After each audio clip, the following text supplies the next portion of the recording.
So last week things went a little bit sideways.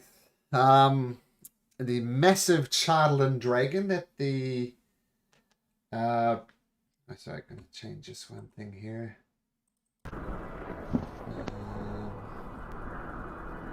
Yes, the turns out the dwarves who were collecting the Charlton were in fact constructing a dragon.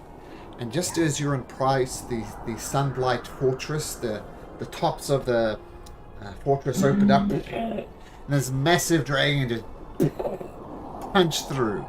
And it seemed to have headed for Dugan's Hole first, then on to Goodmead, and judging from the smoke rising that you saw briefly before this massive blizzard rolled in to obstruct your view, it seems they're gone.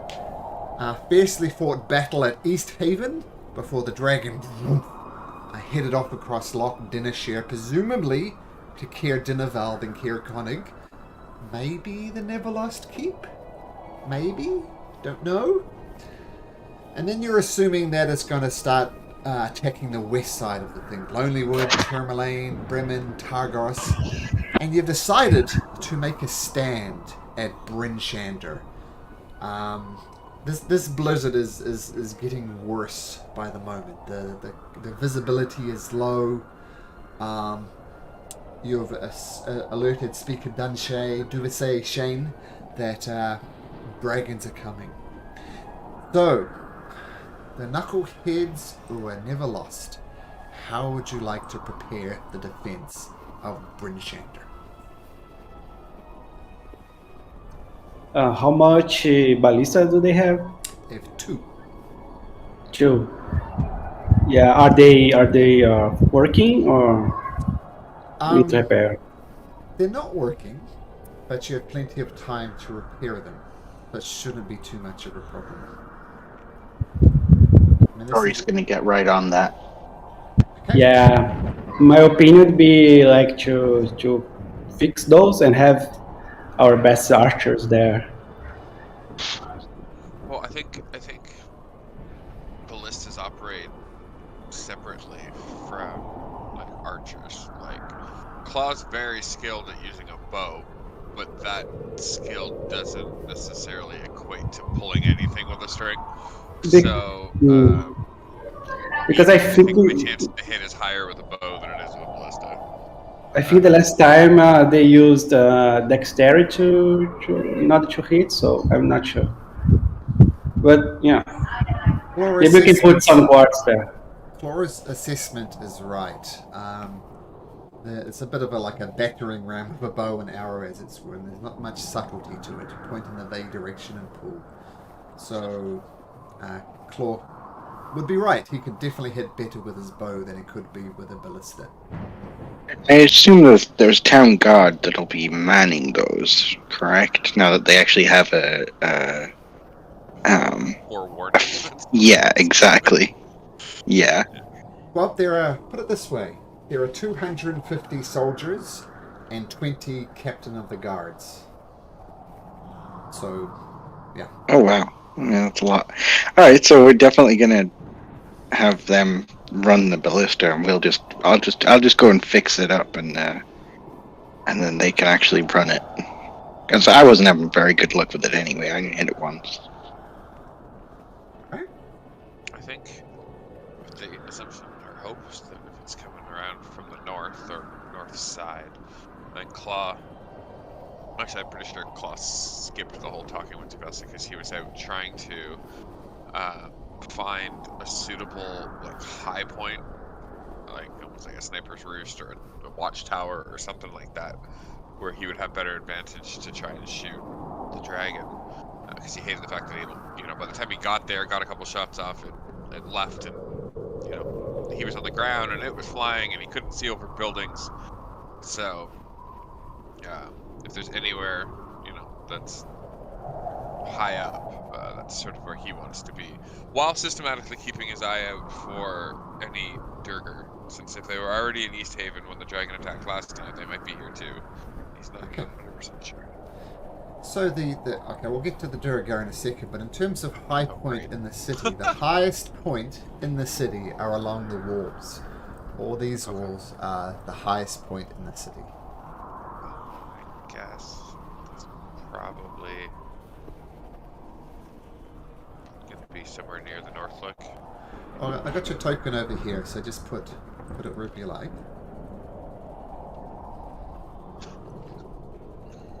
And we'll say that you want a couple of the local militia effectively on the ballistas.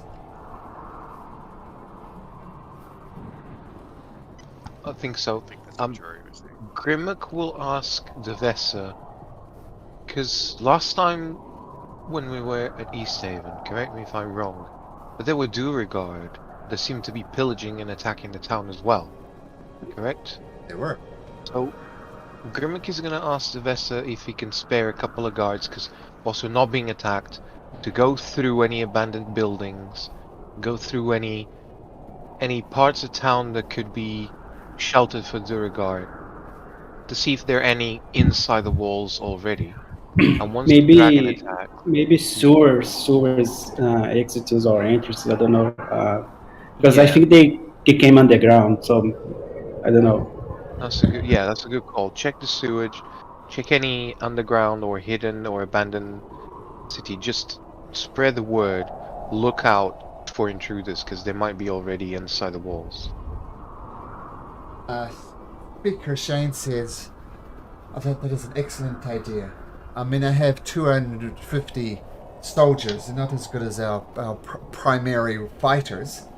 The question is, how long do you think before the dragon gets here, and how long do you think we should spend searching? I have no idea right now. We do not know the trajectory of the dragon. As far as we know, it could go to Kerkonig and straight here. We can only assume that it's going to circle around the towns, and this is the last place it will be. But that's only an assumption. We don't know of his current plans. Also, I have a suggestion. As I was observing the East Heaven, it seems that the dragon has some influence over the citizens. So I would say to keep the guards far from the dragon in order to avoid being, I don't know, controlled or something like that by the dragon and turn into the citizens. It would be like way worse having soldiers who are training, killing people than like citizens that don't know how to hold a sword. So it'd be better to guards to keep the distance of the dragon, and yeah, that I would say. So we're basically saying that the local militia, effectively, that I have here, keep their distance, and we just pepper this thing with arrows as best we can. Correct. Hopefully, if we do enough damage before he even tries and attempts to get into the town. Well, I mean, Don't- we're assuming he's coming from the north, but we assume that it's coming from the north, and they think we're assuming coming from the north. It might come from the south, it might come from the east, it might come from the west. We just don't know. I mean, if I was planning an attack, I wouldn't come to the north for the Brinshander. I'd probably come like from the south, I think. That's the least expected place. Maybe it's a double bluff. I don't know. If you look at the map, you can see that we have both ballistas, one in the east, one in the west. So I think we have those covered by the ballistas, and we have Claw in the north. So maybe we should go and take the south. The Knuckleheads should go to the south and make a defense there, maybe. That way we have all the paths covered, I think. Right, I would say we stay in the middle of town, because that way we're closer to anywhere the dragon appears. As soon as the dragon is spotted, we beeline to that gate. Well, keep in mind, that's fine, but our city measures about 3,000 from point circumference, as someone is showing now on the map. And that is a lot of movement to do. Malcolm speaks up and says, keep in mind this is theatre of the mind stuff, so it won't be strictly turn orders, so you won't be spending, 50 rounds getting from here to here. That's Do we have spare sledges that we can use to movement? Maybe the dogs can help us get to the city. well, Villain offers the uses of her 2 dog sleds, so those are an option. And of course, I guarantee my dogs they won't panic. I'm using the wrong voice. I guarantee that my dogs they will not panic. They fear nothing. They are effectively immune. But they can move us quickly around the city. There's no problem there. Yeah, maybe we can use also some exhibits also. If I may suggest, if you have anyone with scouting animals, I know I could certainly have Pebbles scout around outside of the town to try and spot the dragon even before our eyes could, and they could quickly relay a telepathic message. If you have such people with the same capacity, I'll happily scout with Pebbles, but I would need more people to cover more ground. Yeah, I also have bonus. Bonus can also scout a little bit. Well, we can definitely spare a few of the militia to keep an eye out which way the dragon is coming. It's just with this blasted storm, visibility is quite low. You selected a telepathic bond? How would we do that? I could do it with my familiar. Well, the way I understand familiars, that would be good enough for the one direction, scouting in the north, for example. What about the other 4? I look at Valine, because she had an owl. Are you She capable does? of that same? Yes, that is fine. I'll send out my owl. Well, I'm happy to cover the north. Okay, so Pebbles. I mean, we'll send out the maybe 5 militia to each of the directions, keep them an eye out as best they can. But Pebbles, I believe is its name, he'll be helping us guard the north. Big Pebbles. I can send also Bones to look at the south. Maybe he can smell something. And I do a good pat on Bones.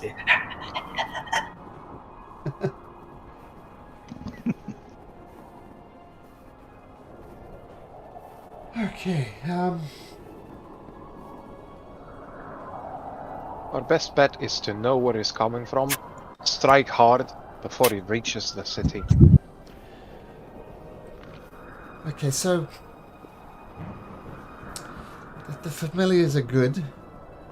How fast is your Pebbles? I think he can fly 40 feet, which means 80 feet return. I mean, that's much slower than a dragon. I believe the telepathic bond is limited to 100 feet. Is it? I thought it was a town. I'm quick on check. You might be right on that, so. Pretty sure it's... I'm not a magician myself, but I know a little bit about magic. What do you guys think we send like a bunch of mages that can set up a alarm spell around the city? It's not a huge area that it covers, but I don't know. Maybe if you have enough people, we can cover a little bit. People are gonna see it before it trips a magical little rope or something. Right, yeah, you're right. It's only 100 feet, so. And which of these bunch of magic users are you referring to? I don't know. We have We don't have soldiers with any- bows and arrows and swords. Okay, yeah. I imagine maybe we have more mages, but that's okay. So once again, says Speaker Shane, how are we going to be preempted about which direction this dragon is coming from? I can spare militia, that is fine. It's the speed of communication that I'm concerned about. Familiars are good scouting, but they have dragon moves. Maybe we can use again the clerics on the Morning Lord. because we use their services to send a message to the towns. Maybe we can use the towns also to send us messages if they spot the dragon. We can use the other towns in order to help us to, I don't know, try to figure out the direction. Well, by clerics of the House of the Morning Lord, I believe you're referring to cleric, and I believe she's already tapped out, sending messages around the place. I've got a thought. Why don't we get the militia to act like a relay? So if we send them out in, I don't know, let's say 5 directions, one goes further away, then the next one's a bit closer, and they can pass messages, or I don't know, fire arrows in the air or something like that to relay the information back, and we'll at least know which of them 5.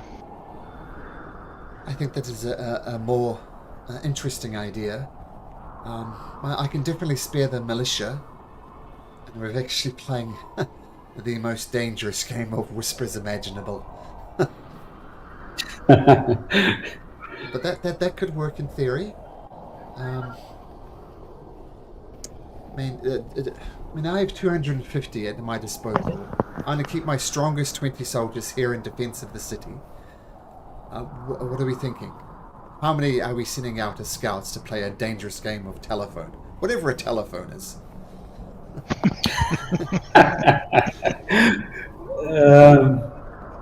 How much distance can they cover before the dragon, I think? I mean, a dragon's fast, but not as fast as the speed at which voice travels. I mean, that is our hope. And the further out we send this telegraph system, the weaker our defenses become in the city. Yeah. The balance, 250 is a lot. Because depending on how far they can get before the dragon, we can think about how many of them we can use on each direction. If we can't know where it's coming soon enough, then we have to mitigate our damage and just split our forces into 3. 1 north gate, 1 east gate, and the remaining forces to the south gate. I think that's going to happen regardless. We'll spread out our best troops as best we can. Get my best men on the ballistas. And I hate saying this as well, but we've had so many refugees coming in from other towns. I mean, it's usually about 1,000 or so people here, but we've...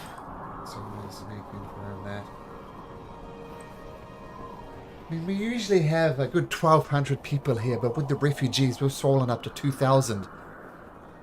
I hate saying this, but maybe we should send them out as scouts. I mean, they're not going to be attacking the dragons. It's just a matter of, relaying the message. They're tired, they're cold, it's going to be hard out there in the blizzard. But I'm looking for your advice here, Knuckleheads. What do you say? Do we send out civilians as telegraph poles? There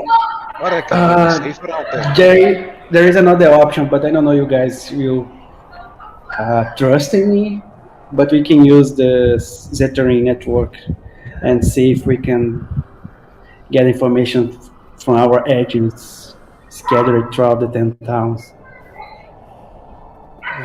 You're right, we don't trust you.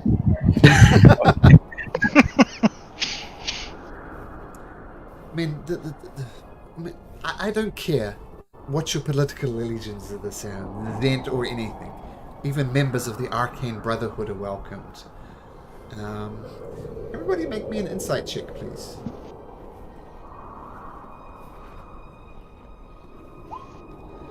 The ballista, you have plenty of time to fix the ballista, Jory, so don't worry about it. Oh, look at those insights! How about you guys? As she mentions the Arcane Brotherhood, you notice Villain sniffs slightly uncomfortably. Something about the words Arcane Brotherhood just makes her uncomfortable. So anybody is welcome. Zents, Arcane Brotherhood, I don't care. But how on earth are you going to contact these people, Dars? They're literally in the other 10 towns. If you have some type of magical means to communicate with them, let me know now. using the old way through messages and Which is couriers, messages. A lot of you guys call the scumbag or the poor people. They all work as the eyes or ears from the Zeterin, and we have. I mean, we have a. I'm not sure how big it is, but because I'm not from this region, but maybe I can try to contact someone from the guild and try to see what we can. Maybe we can have some people to help with the way that we want to see what direction the dragon is coming. well, if you have contacts inside of the 10 towns, your fellow Zent agents, then now would be the time. And Dars, you don't know, but you know the right type of questions to ask. So what I'm going to do is have Claw start wandering around. Not Claw, sorry. Dara is wandering around the township, trying to find contacts to see if there's ways of communicating with other 10 towns. So make me an investigation check, Claw. Sorry, Dars. Okay. Investigation. Oh no. Yeah, so you spend the next 30 minutes trying to find things, and you're pretty sure that one of these persons is a Zent agent. He agrees with everything you says, but turns out he's a town idiot and knows absolutely nothing, and you've wasted your time. Okay, so the question remains, though. Do we send civilians out? I hate doing this, but what do you think, Claw, Thoradin, Grimmick? I think if they're happy to go, then it won't do us any harm. It'll make our lives a bit easier, won't it? Tell your people that it's time to camp outside of town. There's a dragon coming, and they are to shout as soon as they see it. Claw? Yeah.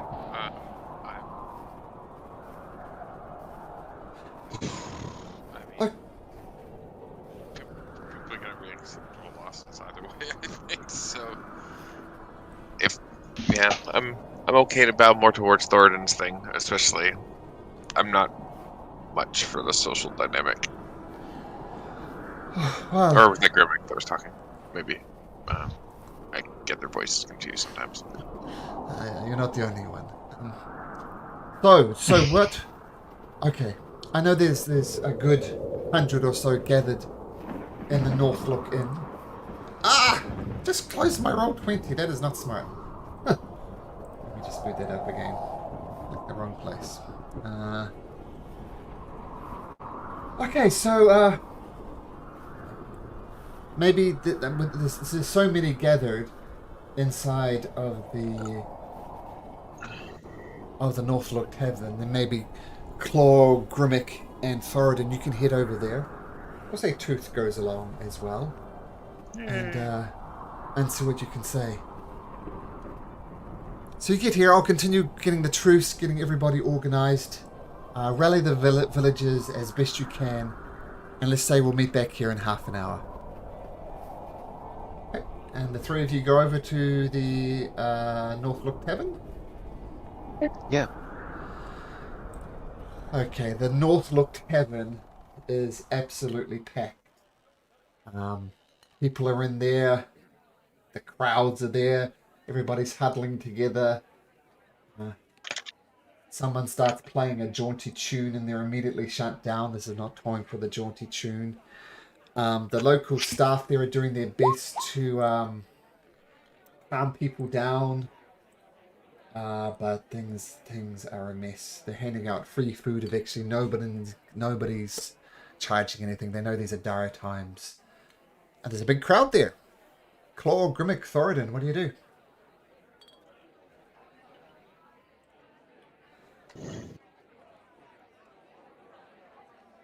Claw's not convincing anybody to go down into the blizzard and do whatever. Okay, let me open up 2 character sheet.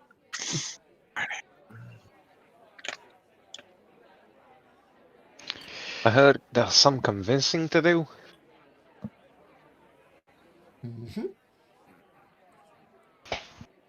I don't mind doing the convincing. No one's paying you any attention at the moment. Are we at the pub? At the Yes, tavern? you're at the Northlook Tavern, yes. Right. Thoradin, what was that plan? It sounded really smart when you said it.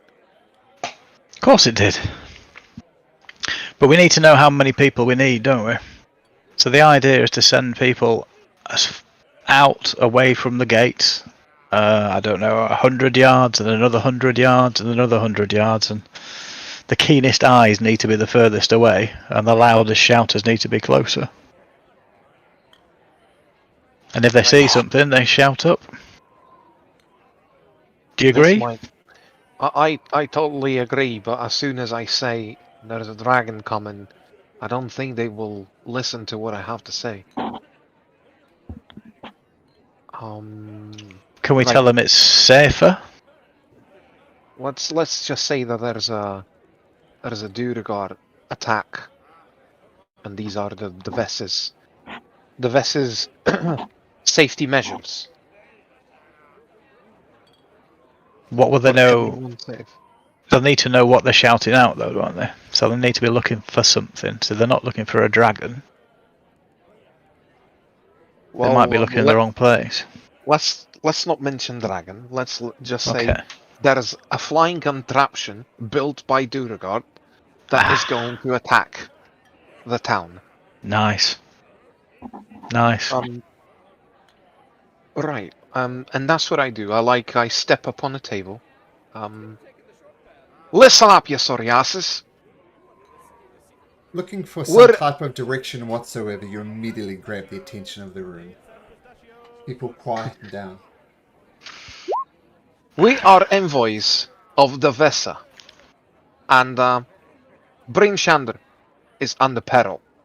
Now, fear not, for the Vesa has come up with the smartest conniving plan you can hear for all of your safety.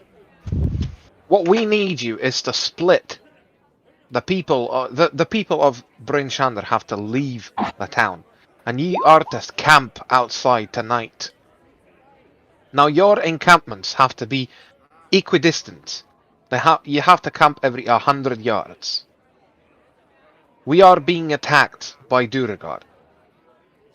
Other towns have been attacked by Duragar.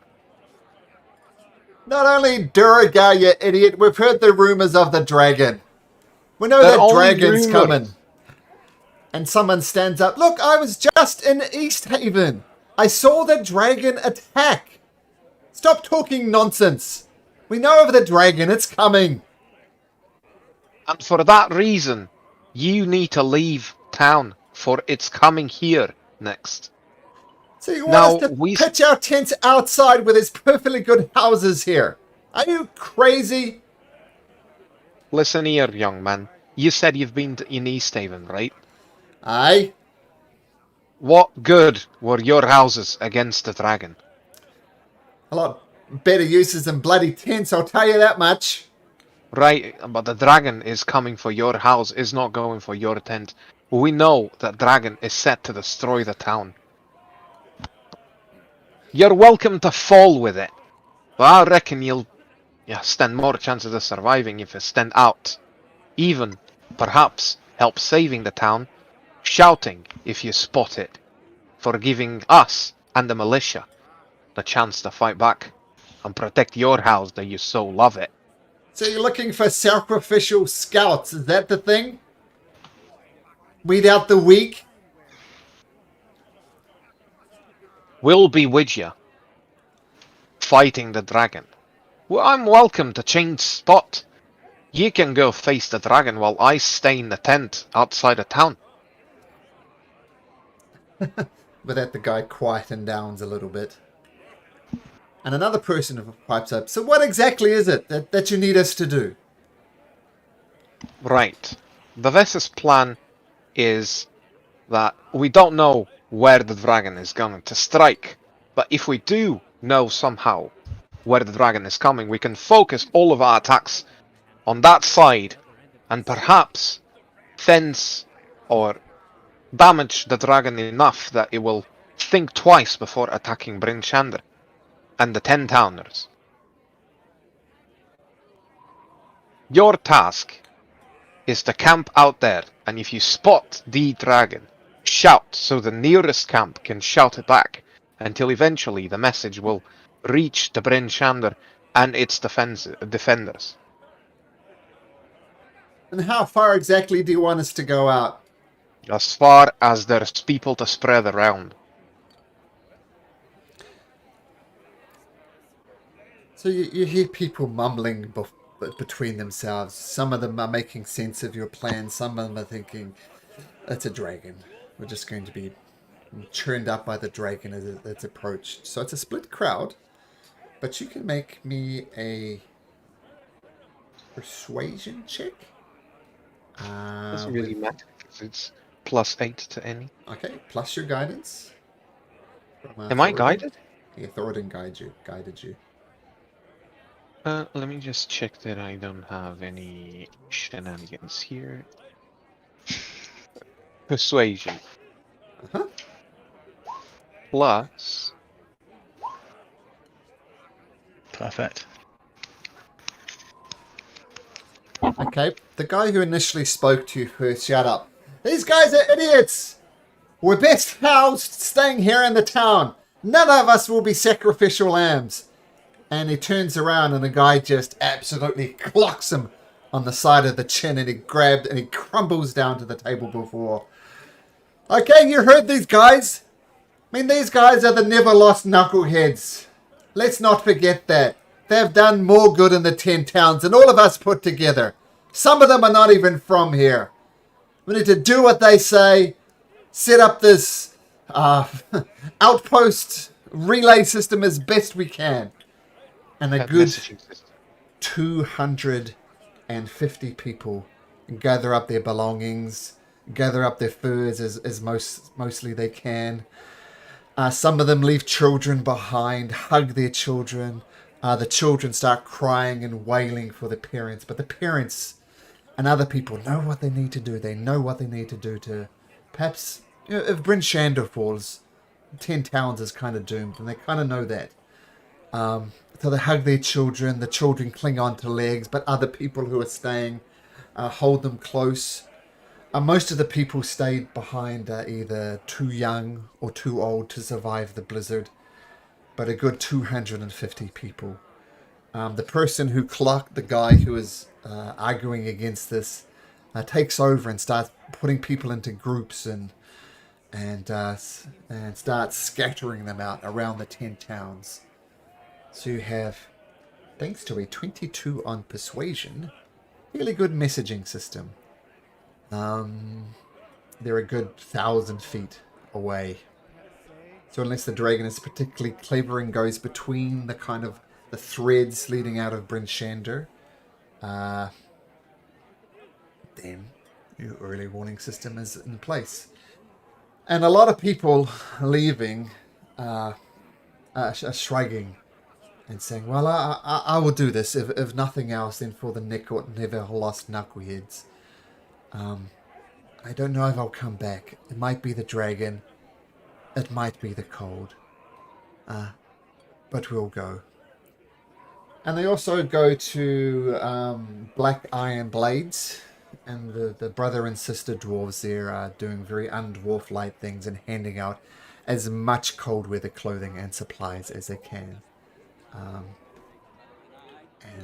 250 commoners from Bryn Shander, East Haven, some from Targos, stragglers from Goodmead and Dugan's Hole even. They spread out. Do you all wish to meet up with Speaker Shane at the town hall? Is that your next move? Has Jory managed to fix the turrets? Yep. Jory has. They're an Is he with excellent... us now? Probably going to be sitting at the town hall waiting for you guys to come back. I probably got there like right as you guys left, like right after. Okay, and Dars returns, having not found any useful contacts. And you're all gathered at the town hall. I would like to ask Valine, she ever faced the dragon, or how can she help us fighting this dragon? Because she's obviously book smart, so perhaps she knows more than Grimmick. Grimmick barely knows how to read. Well, in terms of dragons, I mean, I have studied them. I mean, it's part of the rites of passage, as it were, as a wizard. You need to learn about your enemy as best you can. But shoot them? I don't know. I mean, what I am concerned is this dragon is literally made of shardolin. And we know that it corrupts and twists the minds of people. How can we be sure that A, the guards, the militia, does not fall prey to the madness that we saw people under the influence in East Haven, or the civilians for that matter? I mean, if it flies over, people are going to scared and they're going to panic. They might even start attacking each other. They might start looting. They might start pillaging. They might just look to run the hell out of there. What do we do about this fearful presence that the dragon brings? Well, I gotta say, I think you're absolutely right, and I think the best thing to do is to take it out real fucking fast, you know? If we can take it out before the citizenry get too overwhelmed by its presence, then we won't need to worry about that too much. We did do a lot of damage to it in East Haven, so I'm hopeful that it's not had really time to rest or recuperate in any way, because it's off destroying other towns as far as we can tell. Well, yes, that's a brilliant idea, Jody. Let's click quickly. How the bloody hell are we going to do that? Like you said, shoot it. Don't you worry. Killing is what we do best. Well, we do have 250 militia. It is good that they remain in the town. We have 20 trained captains. That is also good. I suggest we spread the militia around the town wall.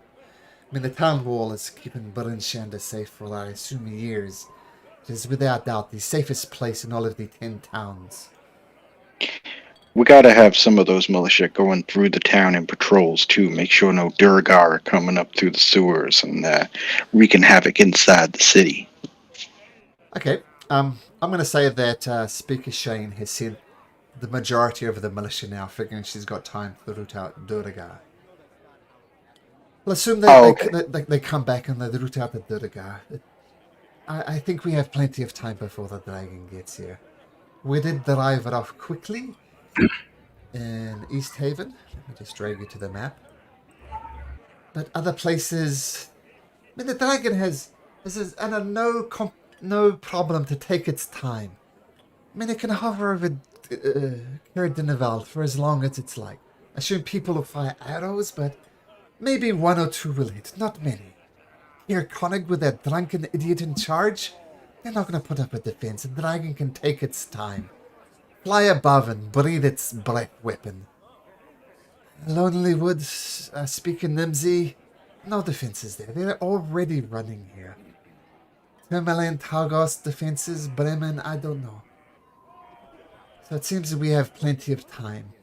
Because the dragon is in no hurry. So let's let the militia clear out the sewers and find as many Duraga as they can. There is a problem with Duraga, though. Do you remember one of the problems with the Duraga? You become invisible. Become invisible. But let's assume the militia does as best they can, but I don't think we can assume that all Duraga have been whittled out, because they can turn invisible. That is a problem. So they hear the guards searching, that's the first thing they're going to do, is become invisible. But let's try. So what do you think? Once the militia has done clearing out the Duraga as best they can, plant them along the city walls. Speaker Shane says, yes, I think this is a good idea. What say you, Knuckleheads? Do you have something similar to a bunker or something like that? No underground bunkers, unfortunately. Because if you can get the sewers cleared, I think we could move the citizens to the sewers and have them out of the equation. Because, like you guys said, if the dragon just fly by, his menacing presence can make all the hearts turn against each other, and it will be harder to fight the dragon with citizens in the way. Like if you can hide them in the sewers and keep only our militia out, I think it's the best move. But we need to have the sewers cleared to do that, because otherwise the dragon are going to kill them all. Yeah, like a slaughter. Speaker Shane points to a bucket in the corner, and she says that, unfortunately, is the sewer systems of Barinshanda. But that is an excellent idea. We do have some underground areas. It's going to be tight. They're not sewers. We don't have a sewer system, but we have some underground places. I think that's an excellent idea. And she yells at a bunch of militia around her and says, "Gather up people as best you can and get them to hide underground. These locations are not well known, but send them there post haste." And the 10 or so militia goes around there. And of course, Speaker Shane says that might be where the Duragar are hiding. And she thinks about this more, and she insists that 10 guards go with each of the underground bunkers. And all the guards, the militia force is now down to about 200, with the people guarding the citizens underground for fear the Duragar would be there as well. And Speaker Shane says, "Well, what else can we do?"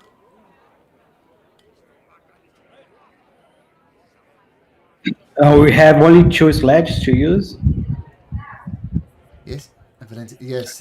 My sleds are in the center of town. We can use them to quickly transport. I assume the Knuckleheads as best we can. Okay. Bring out your dead. Bring out your dead. Well, I guess it's time to hunker down then and prepare as best we can. Right. Would this count as a long rest, do you think? Long rest. Let me see. Let me go to my tables here. No worries if not. I was You out can definitely get a short busy rest during in. the ballista. You can definitely get a short rest in. And I'm assuming you're trying to do a long rest. It all depends on how long before the dragon gets here, though. Okay. So whereabouts are you guys hunkering down? Claw, you're on the north wall there? Yeah, I can't move Tooth's token, but Oh. she'd be with Claw. Okay. I'll fix that for you in just a second. Claw. You should be able to move her token now. Cool.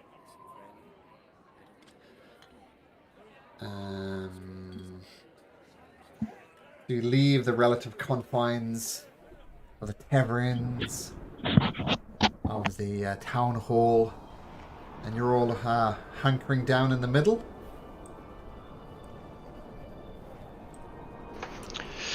I think so. Okay. Yeah, I'll so- try to fall asleep on one of the sleds. Okay, so we'll have that as your short rest. Thoradin, what are you doing exactly? Can I just check? I'm guessing I can't do any spell preparation during this time, can I? You mean you want to change your spells out? Yeah.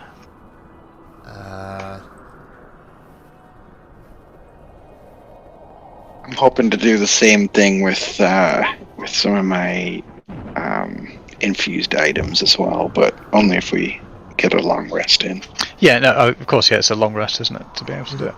There's a chance you can. So yes, you can if you manage to get the long rest in. Okay, so I guess that's what he'll be focusing on. That's what I ask. So we'll just see if he's successful, won't we? I guess.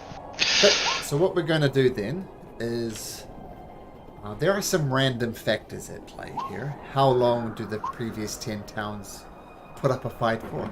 How long does the dragon decide to obliterate the towns?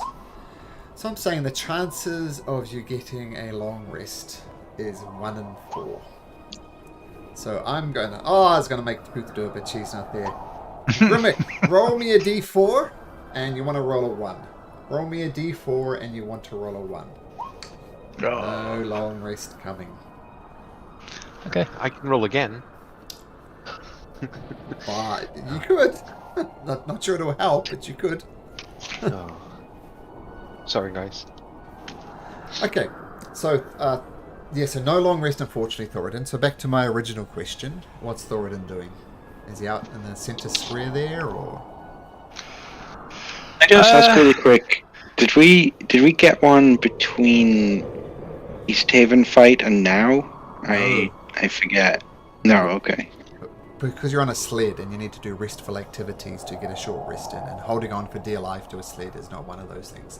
Yeah, Plus, I couldn't remember. Yeah, and plus sleds aren't perfect as well. Sometimes there's snowbanks where you have to get out and physically carry the sled over and things like that. So no short rest, but you can get a short rest here. Thoradin, what are you doing? So, are there any of the militia anywhere nearby? Are they There's spread all around the walls now? They're spread around the walls. There's about, when I say there's 150 on the walls, 50 wandering around the towns, and 50 or so in the various hiding places underground to keep the civilians safe.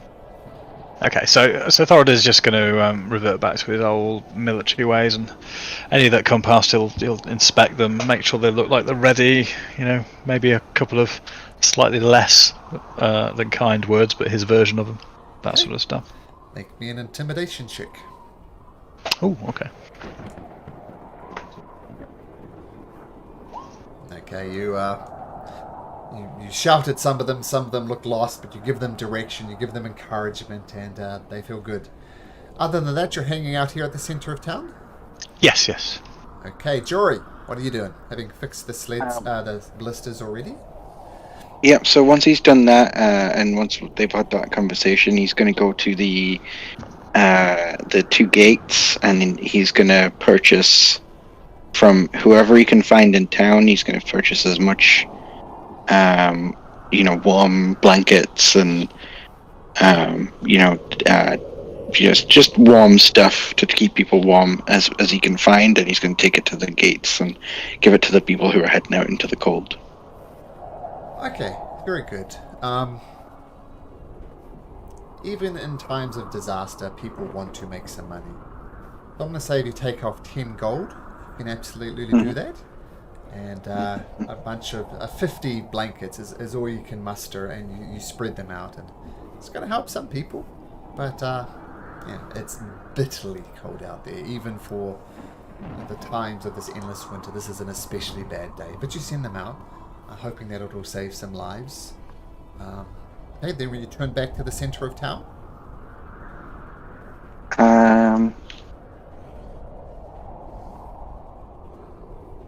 Can I have you skip forward to someone else, and I'll Sure. have a quick think of where I want him to be. What's Grimmick doing?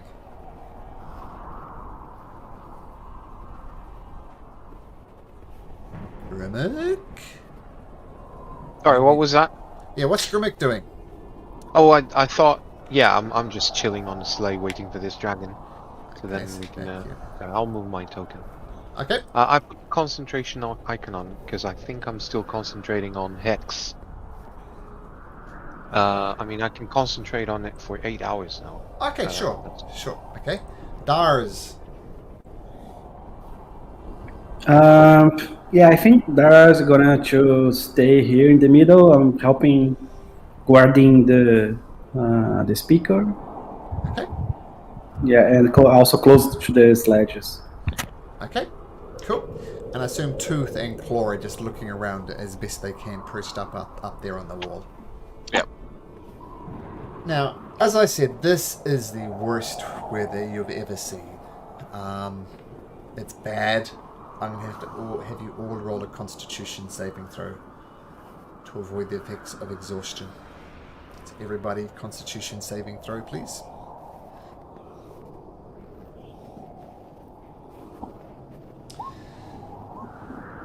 Thoradin, point of exhaustion. Jury fine, Tooth fine, Dars fine, Grimmick fine. I think we're missing one person. Oh, okay. Oh, there we go. Tooth doesn't need to make them. That's fine. So your saving throw. What was your saving throws, Claw? Oh, Claw doesn't need to make them. I got it. Okay. So just Thoradin, point of exhaustion. Is that your first point of exhaustion, Thoradin? Yes, it is. Okay. I know there was some before. I'll give you one little exhaustion token there. Okay. So you hunker down, getting as much rest as you can, even in this biting cold. Which way does the dragon come from? I'm going to roll for this as well. So the 4 compass directions, north, east, west, and south. North 1, east 2, and so on. So let's have Claw. Roll me a d4. Okay. This will determine the compass, but you really want a 1, I suspect. 4. So it's coming from over here. And you hear the shouts coming. Dragon's coming. Dragon's coming. Dragon's coming. And your daisy chain of villages go off, and people start screaming, "It's coming from the west! It's coming from the west!" And then you hear the sound you never really wanted to hear. You hear the of this dragon's unholy breath, radiant type weapon, and you hear screams and yells. Then you hear it go off again. And you hear more screams and more screams. Turned out some of those villagers have died to give you guys these precious few seconds to get here.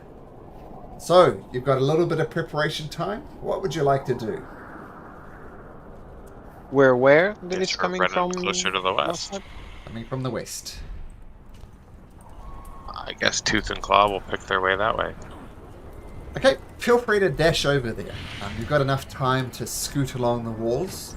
So, to the cost of who knows how many villages, you've got the precious few moments to decide which way they go. Jury, you're up on the wall too by the looks of it. Do you want us to make new stealth checks or keep the ones we had? Make new stealth checks as you're practically running along the top there. Villain starts preparing her spells. With a dog sled zapped over there. Villain stays off the wall but gets her magic ready. So Jury, Claw, Tooth, Grimmick, you're on the wall? I'm trying to get there, yeah, if I can. There you go, you're on the wall. Villain's gonna stay just underneath the wall. Dars, where are you?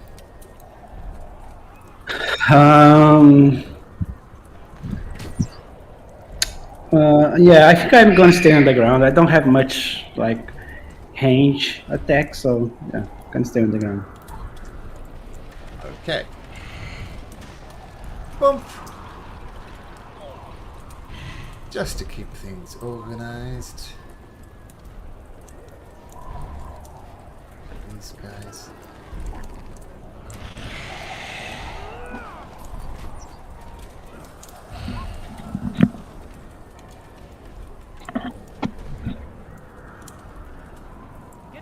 Could we hold actions if we see it coming? Like, in the distance? Or how does that work? Of course. Okay. Of course.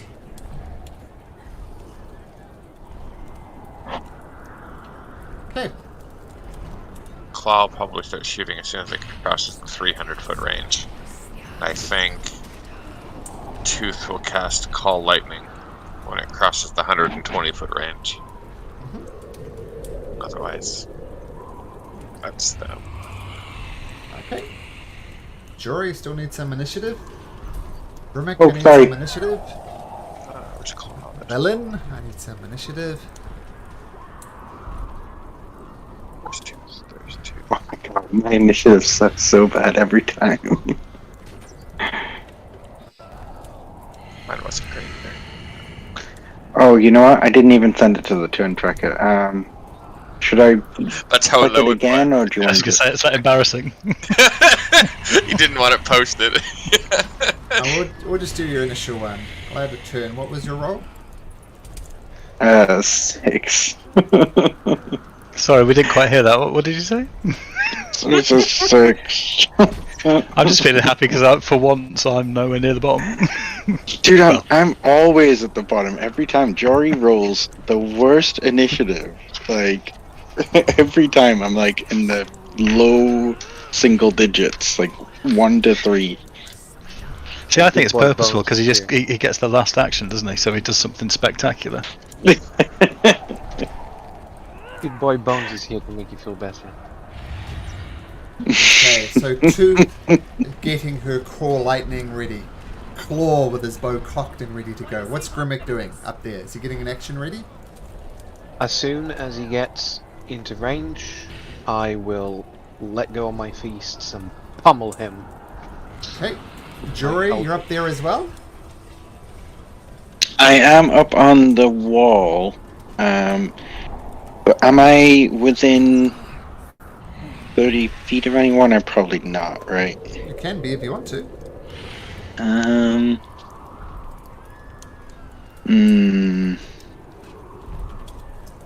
Yeah, so I'm gonna get Pixel out and get him going for the next hour. Use my bonus action to give myself some temporary hit points, and anyone who's in 10 feet of me. So I'll do that before I get going. But I think everyone has 10 already, or have they gone? 10 already? What do you mean 10 already? Temporary hit points already. Oh, I see.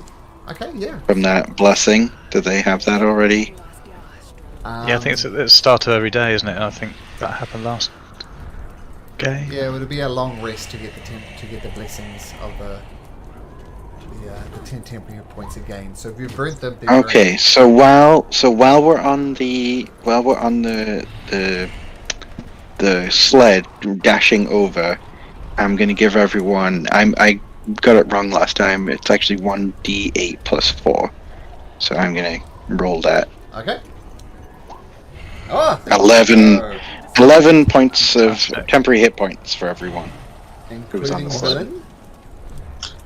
If you have to give them to somebody else, I don't know how many people it affects, but neither Claw nor Tooth burned through theirs last session, so we already have our 10, and I know they don't stack.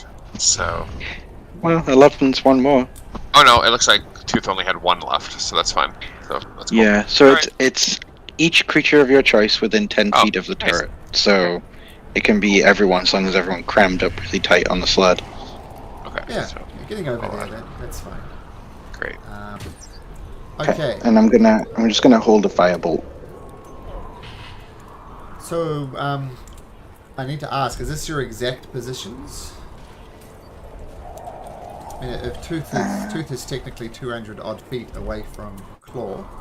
No. They're probably like 30 feet apart. I don't know how to. Okay, well, we'll just remember that, like 30 feet apart. Grimmick, you keeping your distance? You hanging out with Tooth and Claw? What are you doing? I'll stay where I am. Okay, so we use this extra dimension. You're a good 300 feet away from them. How Well, close are you not getting? that far. I know the map is massive, but well, I don't want us all to clump up together because I know he has a breath attack. Okay, so you're about 180 Yeah. feet away from them now? 150 maybe? Yeah. Jory? I wanna try and be like 60 feet away, but again, I don't want to get like everyone hit with the breath weapon. Okay, So- so Tor and Cluth, Tooth and Claw are pretty much next to each other. Grimmick's, what was it, 30 feet away, and Jory's 60 feet away. Yeah. Okay. Now, keep Malcolm, in are you mind- bothered about us who aren't on the wall? Or Sure, well, put yourself exactly where you want to be, as close to that. And then we'll get more theatre of the mind as things go along. Cool. I guess it's too late for me to move into a different position. Isn't it? Nope, it's not at all. Okay. I will dump myself on the side of that sled there then. Okay. Thank you. And Villain's sort of twirling a magical wand between her fingers, getting ready for when the dragon goes over top of the walls. Now keep in mind, visibility is pretty crap. You're staring out into this blizzard that, once again, is the worst you've seen, which is saying something in the time of the 10 towns. And you look out, Claw getting ready, Tooth getting ready, Grimmick, Jory all ready to shoot this dragon. And it's going to roll a d4 here. It does appear, but it appears down here, and it does a long strafing run along here. And Jory, you're going to be affected by this, as are the guards along this wall. Claw, Tooth, and Grimmick, you are not. I mean, this is why I was so insistent about the distance between these things. I'm going to say, Jory, you managed to see it coming, so you can take your prepared action if you like. Very bolty of fire, and 21 to hit. 21. Let's have a look. 21 does hit. Okay, so it's 4 points of fire damage, but I'm also going to add my d8 from my arcane firearm. Okay. And make your perception check at disadvantage, Jory. Second deck, okay. First.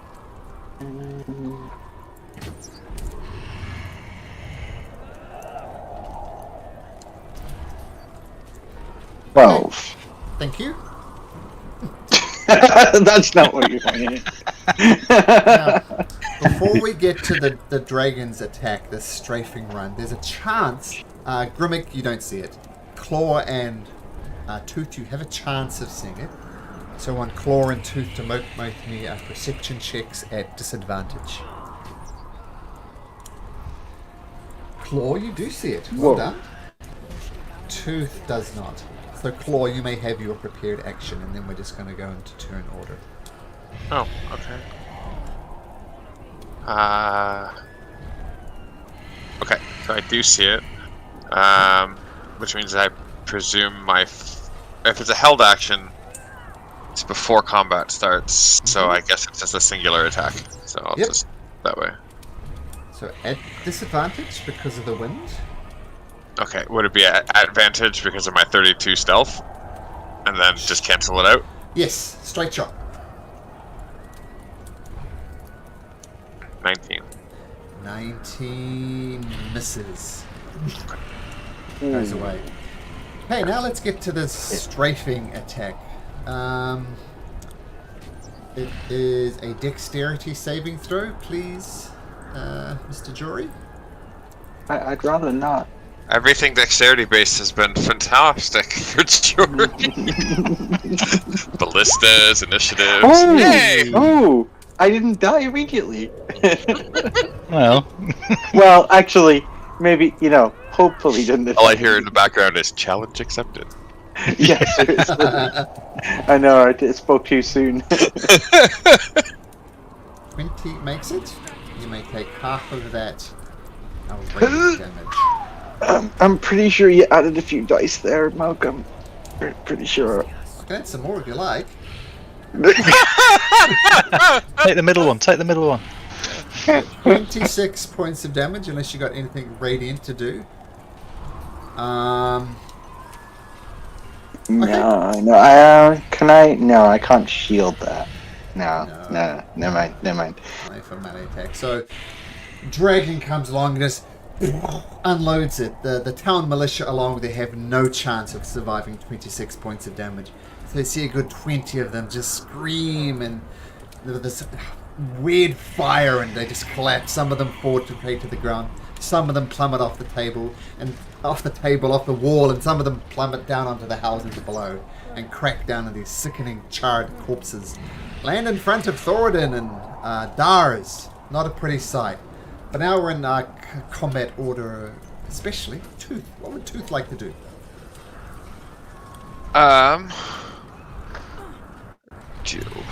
It's rough. Distance makes this so hard.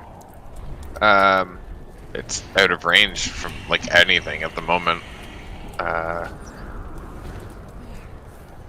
This was our issue last time. Actually, the dragon's a bit closer. It's like right there next to Jory. Well, that might make a difference. Yeah, that's about right. I mean, your tokens are obviously far too big. Yeah. You know, you're not. She's gonna run a little bit closer, so she can, and it's the only spell that she has apparently prepared that's got a 300-foot range. Okay. Is Earthbind. So she's gonna attempt to prevent it from flying. Earthbind, nice. Okay, this could be. She's only got a ridiculous strength. That's a giant metal something or other. So strength. If this comes off, this would be amazing. Gotta tell you, it does have a plus 11 for strength saving throws. Oh my god. Or is it 28? Yeah. There's a chance. I mean, She did her thing. It rolled a 17 on the dice, so. Earthbind, though, it's the bane of dragons. Great idea, but unfortunately the dragon just pushes it off. No good. Okay, the villagers are going to have an action on turn order 20. The ballistas, one ballista is going to fire. It's going to fire at disadvantage. That's going to be 20 plus 6 twice. So fires out for bolt. Oh, nice. But it's a disadvantage. So it's 15. Oh, right. And so the bolt just goes off. Thanks to Jory's instructions and so on, one veteran immediately starts reloading the ballista, so to be ready the next turn. Grimmick. Sorry, I think the claw rolled a 19 to hit and that fails, right? Yeah. Was that his natural defenses, or is it something else that we saw preventing us from hitting him? Just pinged off its Shardalin hide. Right. There's no way that my dwarven legs can get me into range of doing anything useful, right? I mean, I'm basically like in a different city right now. 600 feet, I can move 50. It's gonna take me 5 turns just to get in range of something. So I'm gonna stop. I thought you were only 30 feet away, so. I mean, you said you were 60 feet away from these guys, weren't you?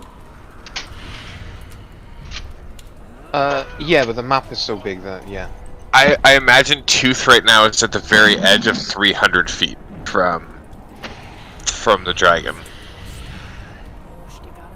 Yeah, so we could say you're about 400 feet away, something like that. Still, obviously, a long way. Yeah, I saw him moving. Okay. Claw. I guess Claw does what Claw does and starts taking 3 attacks, one of which will be with Zephyr Strike to cancel out the hopeful disadvantage, and the other 2 made with disadvantage, I guess. Sure, so 1 straight roll and 2 at Here's disadvantage. here's my straight roll, and then I'm just going to keep rolling and we'll see what happens. Nope, straight roll misses. Misses. Hit. Last one hits. Okay, so let me see. That's the 3rd one, so that means he takes the extra Dread Ambusher damage. So that'll be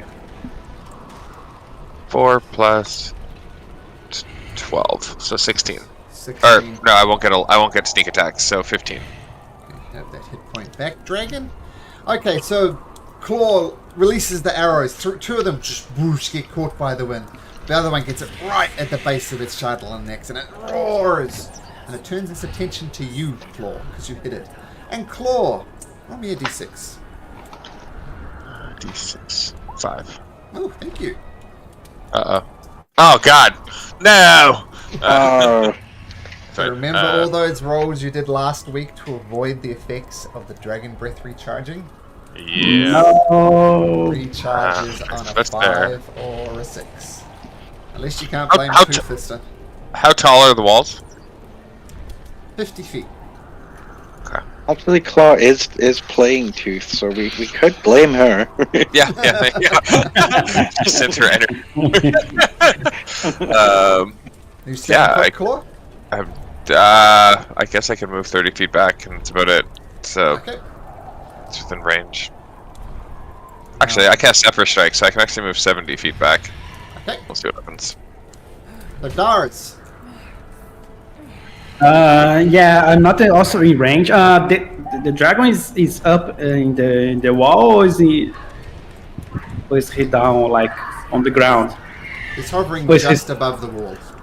Oh, he's hovering. Okay. Okay, I guess I'm gonna. I'm not in range of everyone, of anyone, right? So I'm gonna cast Blast on myself, I think, and you see Dars like he's starting like clap his hand on his body, like doing it seems to be a dance, and he's chanting in giant, and he's getting larger and larger and larger. You see he. Yes, he's using giant might to be like 8 feet tall, and he's casting blast on himself. Okay, so you're 8 feet tall now. Nice. Do you move anywhere to get closer to the dragon? Yeah, I'll try to get closer.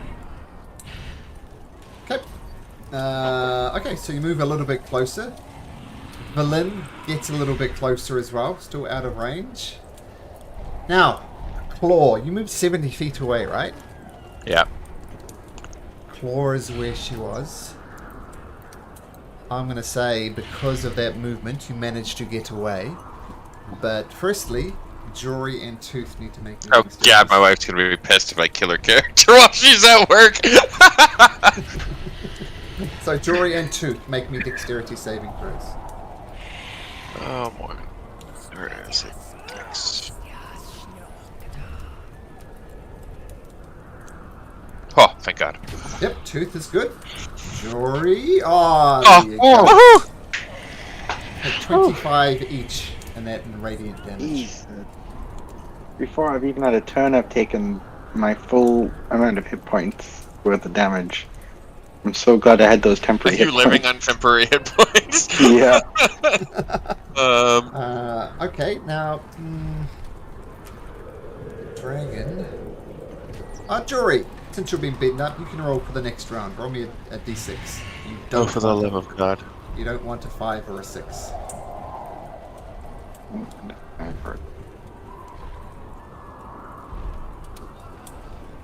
I'm watching the chat nervously. Ah, there you go. So no breath weapon next time. The dragon then lands over here. Sees a bunch of villagers and just starts tearing into them.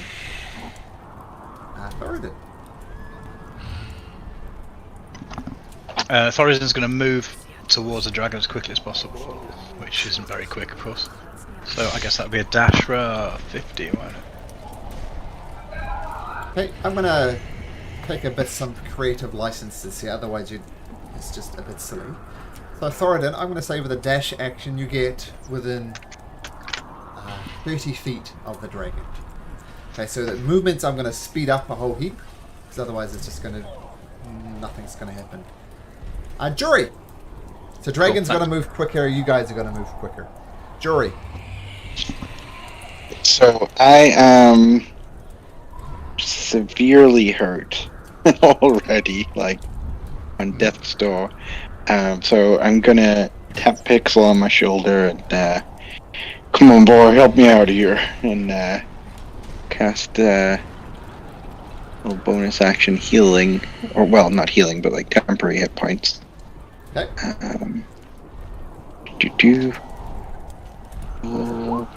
Okay, I got myself 10 temporary hit points. Okay. And then I'm going to look over at the dragon. Is it within 120 feet?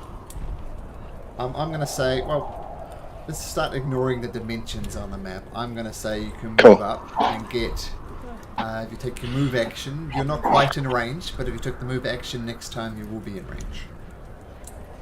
Assuming the dragon doesn't move. Oh, okay. So I can't cast a spell at it then. No.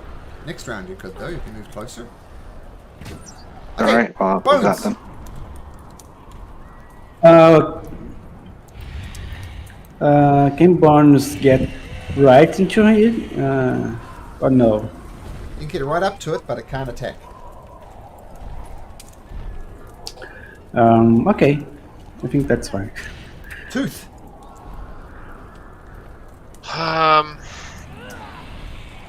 If Tooth took the dash action, she could be up, closer to the dragon. She just moves. How far away is the dragon, roughly? And how far away is Jory? If we're Jory's like Whatever. about 60 feet away from the dragon. and from Tooth? About 30 feet. Okay, that's fine.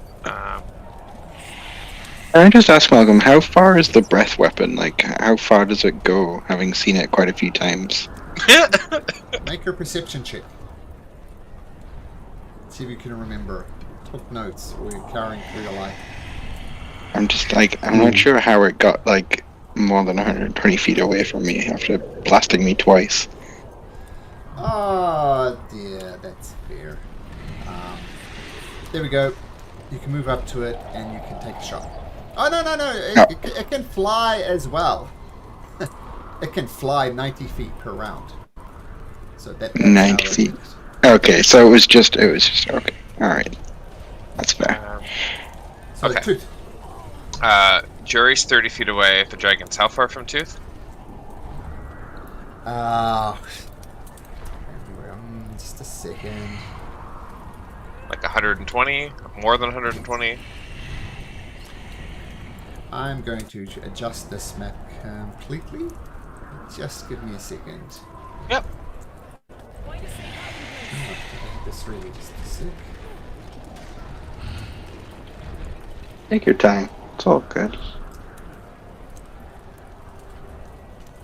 Okay, I'm going to put us onto an actual map. So we don't have to have this debate. Did something slightly wrong. That was on my thing called Ruined Wall Map. Oh, nice. Wait, it's ruined already? We didn't do it. Well, it's functional. So first of all, let me put. Oops. Let me put the dragon on.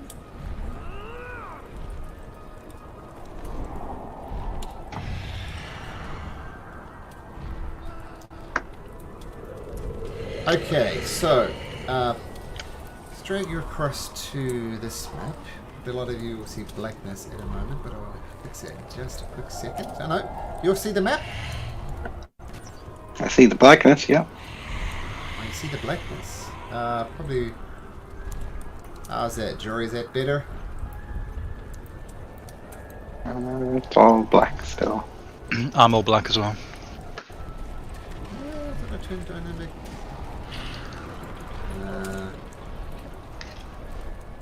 Here we go.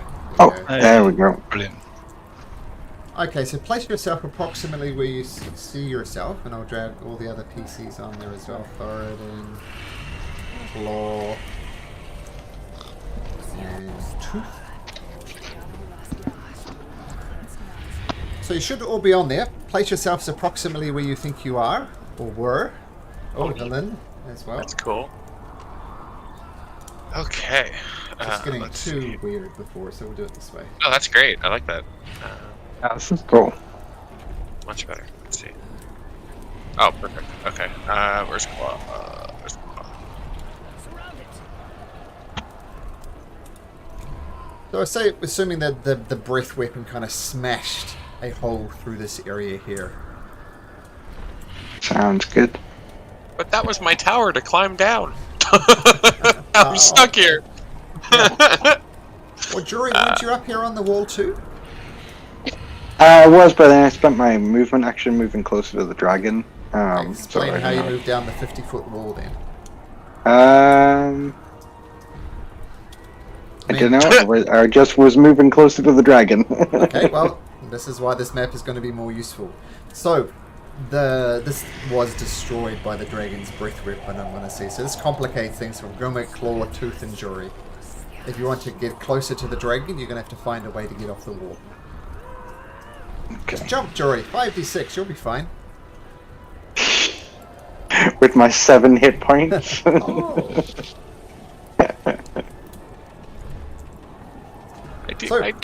I do have a Misty Step, so I suppose. We'll see what I do as well, actually. Yeah, I could Now probably let's do that. rewind a little bit. So, Jury, you're up on the wall. You've taken 2 dragon weapons to the face. What do you do? The tower. Yeah. This bit here going down isn't there. I think Tooth's next. So that's When you miss a quick DM question, when you misty step, do you conserve momentum or does momentum stop with the teleport? I think you conserve momentum. Okay. If anybody knows a rule other than that, a rule. Let's have a look. I don't. I think that's up to you, so. Yeah, I think there's a good summary here. In layman's terms, speedy thing goes in, speedy thing comes out. Okay. So Alrighty. momentum is preserved. Okay, so if I jump off and drop 20 feet and then cast Misty Step to the ground, I'll take like 2d6 worth of damage instead of 5? I'm going to say because there's snow there. Yes, you will. That will take 2d6 damage. I'm going to give you a dex saving throw to see if you can land in a snowbank though and reduce it even more. No, actually, it's a snowbank or not. So yes, you can do that. Bonus action and then take 2d6 points of damage. And depending on your dex save, you might take no damage. Okay, cool. I'm going to do that then. Okay, so make me a dexterity saving throw. I'll do.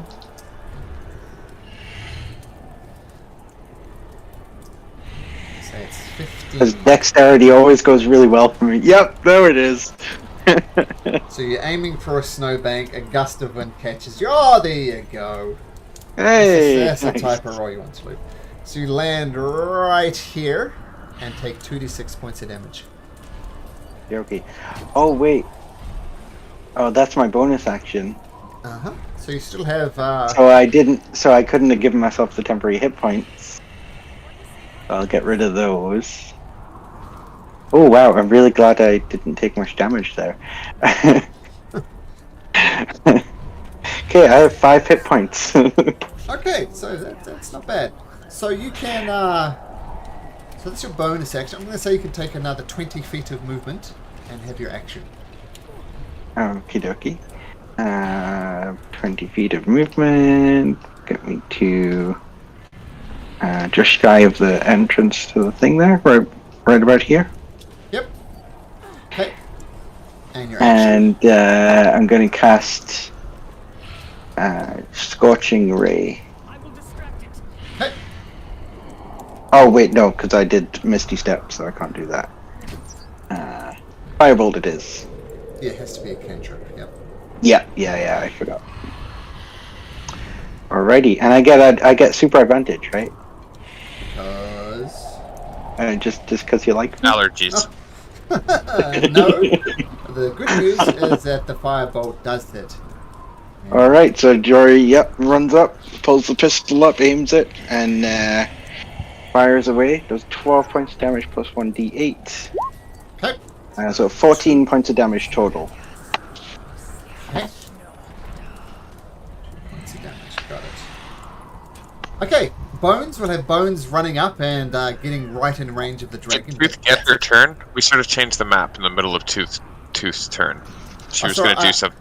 I rewound it back to make clear what Jory was doing. So now it comes back to Tooth. So Tooth. Okay. I rewound it effectively. Not a problem. Tooth is going to try and utilize this fury of the storm, as it were, and she's going to call lightning. Nice. DC 14 Dex. Hoping it's big and slow. X 14. Oh, it is big and slow, so that fails its saving throw. Nice. So that's 15, and it's a storm, so it gets an extra D10. So 24 lightning damage. Ooh, nice. Nice. Very nice, in fact. Okay, the villagers, the crossbow is not really in range. Unfortunately, though.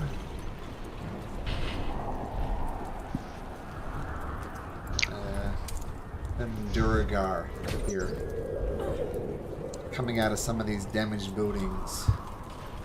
1, 2, 3. Great job, militia. Well, they're invisible. And they come out. One starts charging towards Jory. Gets right up in his face, doesn't get to attack. One starts making his way towards Dars, doesn't get close. But the other one does come up next behind Dars and goes there. So just roll these guys into initiative. And that was them. Oh, look at that Duragar. 666 on their initiative rolls. That is not ominous at all. Grimmick! What do we deduce from this? Jory Right. is a dwarf. Am I... Like, I know the distances change, but am I within, like, 50 feet now of the dragon? And can I see it from where I stand? Yes, the walls are quite high, so yes, you can. Alright, that's perfect then. As my bonus action, I'm going to try and engulf the dragon with a bit of sand, restricting his movements, giving him disadvantage on any dexterity-based check. Okay. As I hex him. Oh, yes, yes.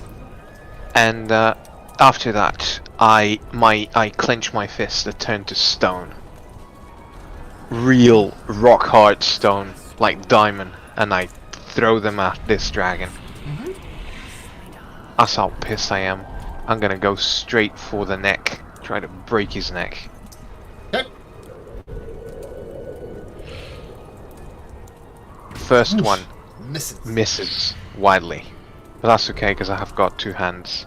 The other fours. Whoosh, that does it. So, spoiler alert, it has 20 AC.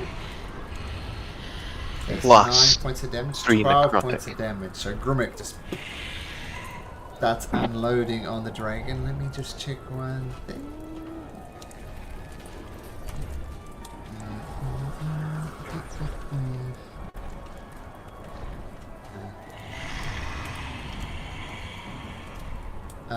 Okay. That was Grimmick Claw. Wait. Oh, because sorry. I hit him with my fists. He goes 10 feet back.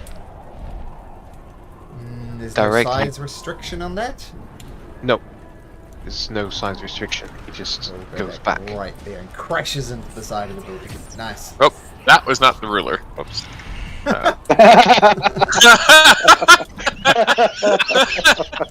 That's some weird Euclidean base. Yeah. I look at Claw. I look One at is left, Claw bro. and see his green tentacle coming out, and I'm not happy with it. So I Maybe step that's just a bit back. That's my wibbly wobbly arrows in this damn Yeah. storm. Yeah, I was going to say the same thing. That's the path your arrows take. Alright, I'll do the same thing as last time. One straight, and then two at disadvantage. Or one at disadvantage this time.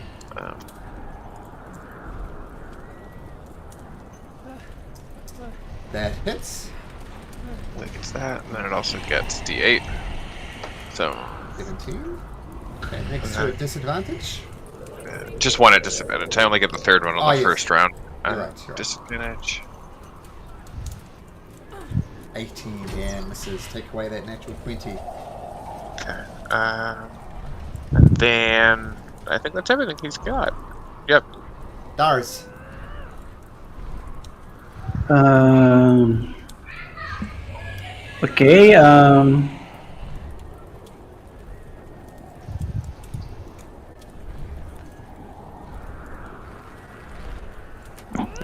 gonna to run towards the dragon. Okay, that'll take an opportunity attack from the Duragar. Yes. It's going to swing at with your war pick. It's an 18 hit. Yes. 10 piercing damage. Just brings out its war pick, stabs you in the back, rips off some muscle as you charge towards the dragon.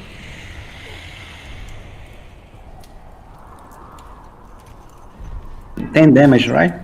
10. 1-0. 10.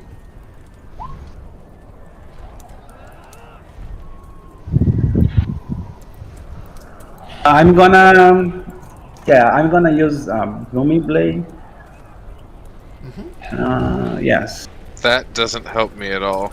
I have no idea what that is. Okay, Samsung helps.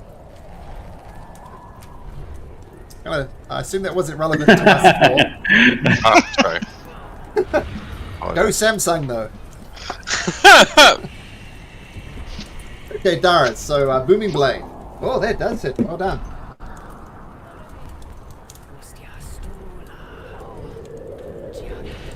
So it takes the weapon damage slash 10 slashing damage plus 1d8.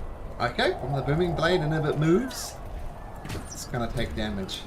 Actually, it's going to move soon, so do you want to roll your Booming Blade for moving damage? Let me roll the. So it is going to move at the end on its turn. So just I don't want to forget. Oh, I don't know. It's 1 point of damage. Yeah, the second one is the 2d8. If he moves, he's gonna take that. Okay. Okay, got it. Okay. So, villain rushes up to the side here. Unfortunately, her wand is out. She's going to cast Chill Touch. And she rolls a 15, so the Chill Touch just... Is Chill Touch an attack roll? Yes. Let me just check. I will distract it. Oh yes, a melee range spell attack, yes. So she just plain old misses. The dragon. So it takes the Booming Blade damage as it moves.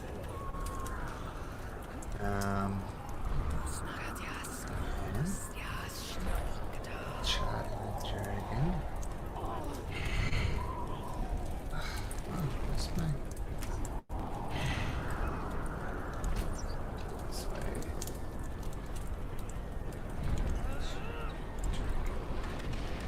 Okay, so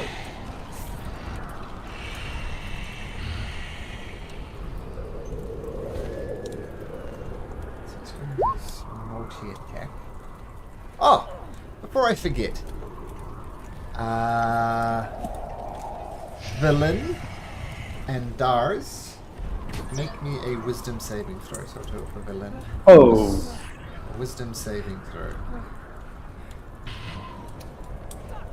Villain is fine. Dars is also fine.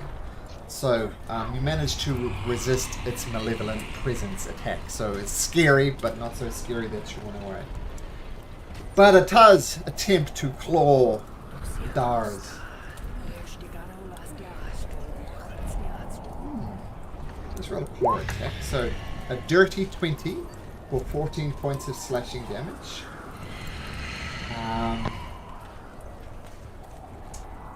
Swinging also with its next claws for doing 13 points of damage with a hit with a 19. So it's 27 so far. It's also going to swing at you with its tail. Oh, it was a 16 though, so it misses with its tail. And because it's on the ground, it's not flying at the moment, it's going to do a wing attack as well. Oh, that could have been a lot worse. That was a critical hit with the wing, but I rolled terribly. 15 points of damage from the wing attack. What? So that was 14, 13 and 15 damage. Yes. And you have 3. And then it takes off up into the air and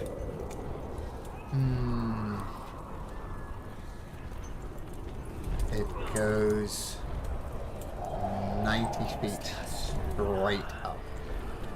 Dars, you can make an attack of opportunity if you like. For sure.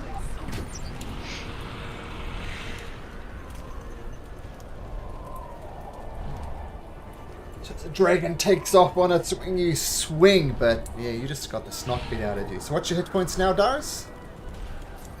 Hit point, I have 3. 3. Would you mind just keeping your token up to date over here so I can see that? Yeah, yes. Okay, great, thank you. So the child goes up. Thoradin! Why did you make it go that high?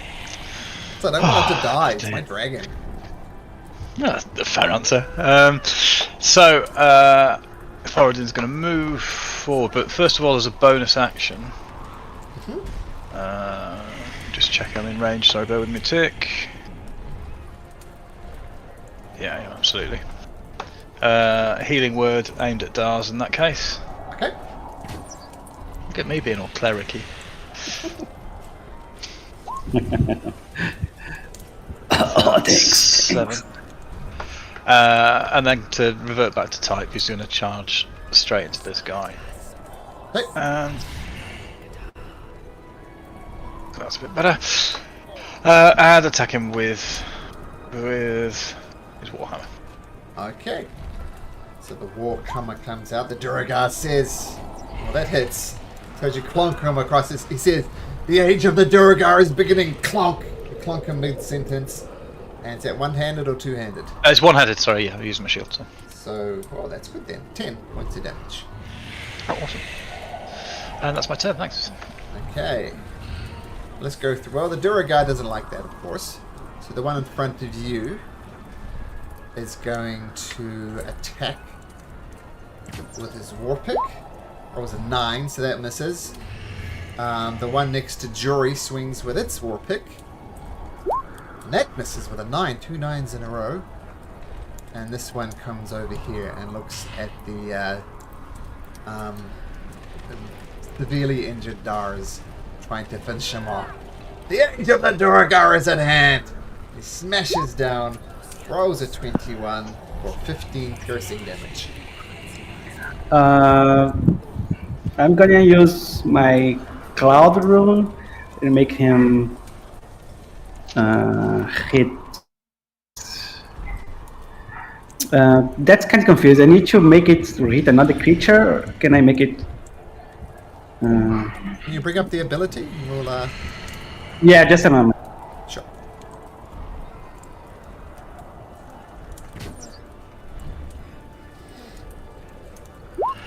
Oh, yeah, there it is. So you can use your reaction to evoke the rune and choose a different creature within 30 feet of you other than the attack. Okay, so you can transfer it onto your dog. Oh no! The dragon is 90 feet in the sky, right? Yeah, it's you or the So dog. I think I'm gonna direct to the other dragon. Well, you can you can evoke a different creature, then choose a different creature. I mean, if it.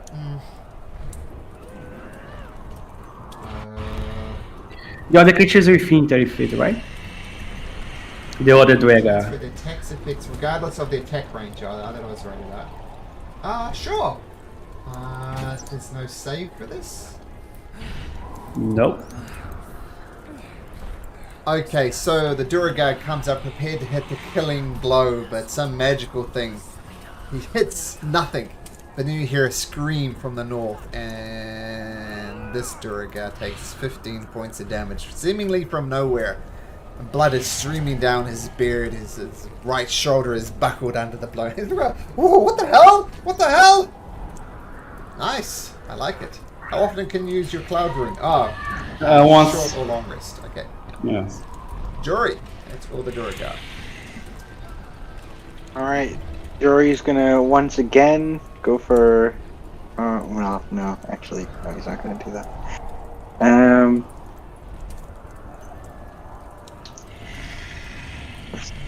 I really don't. He really doesn't want to be in melee with this thing. So he's going to. He's gonna Misty Step again. Okay. And he's gonna go over to here. Okay. And then he's gonna use his movement to run around behind the house. Uh-huh. And then shoot a firebolt up at the dragon, if I can. Do you have the range for that? I have 120 feet. I don't think so.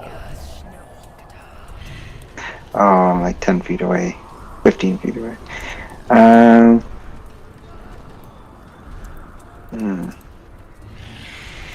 Okay, I'm just gonna take a shot with that equity then. Okay.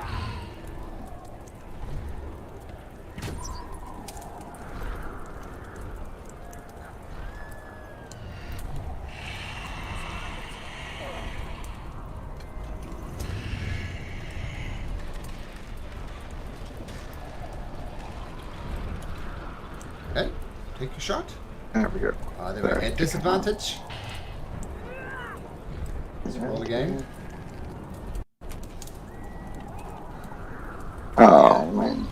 This catches the bullet. Arch out the way. Bones! Of course, Bones can't. Okay.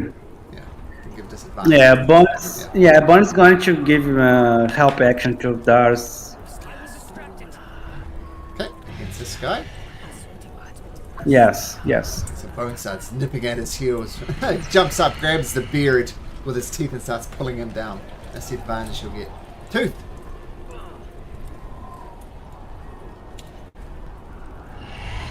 Tooth, aka Claw.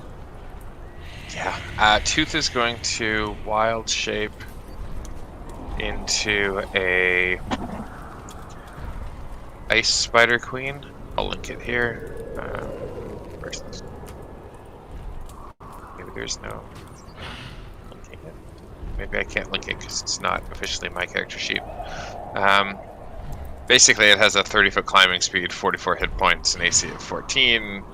I wanted something that could climb. Yeah, I'll find a spider for you then.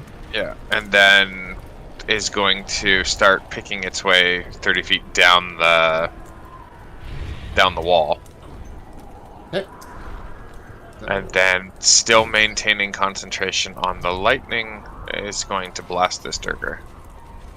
DC 14 deck save, please. Okay.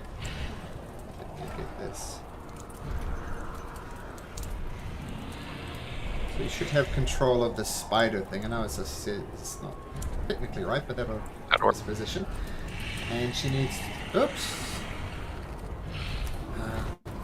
Needs to make a dexterity saving throw. Yeah, DC 14. Advantage on this. Okay. It makes a save. Oh no, it doesn't make the save. It doesn't make the save. Okay, so then it takes 4d10. Just roll this. Okay. It's 15 light. Got it. Okay, cool. That's everything. Grimmick. I'm gonna do my usual thing here. Just pummel the dragon. Keep on hitting him. I mean, I'm far enough that I don't need to care about getting possessed, right? Mm-hmm. So that fails. Disadvantage, but that fails regardless. Oh, disadvantage. Yeah. Sorry about that. Swirling wind, that's right. I think we forgot it last time as well, but that's cool. So second rock roll. Once again, wind takes your rocks and just clatters into one of these buildings.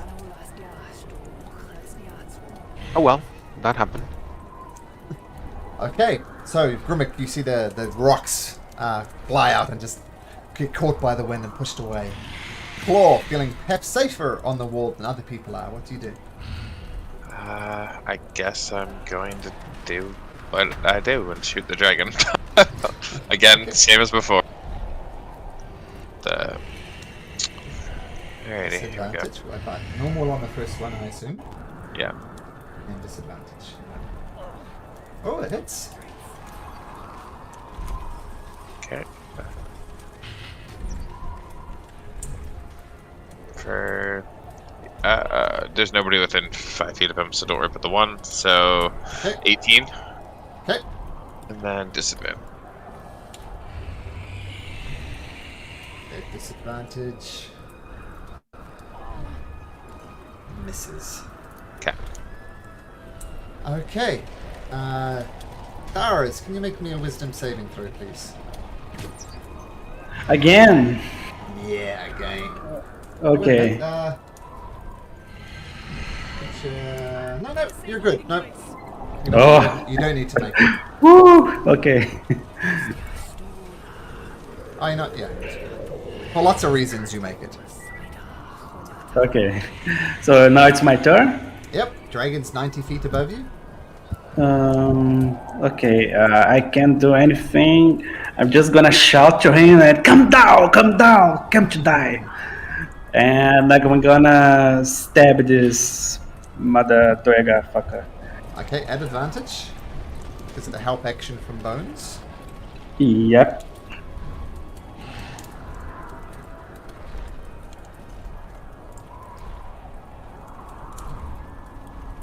Uh, 24 hits.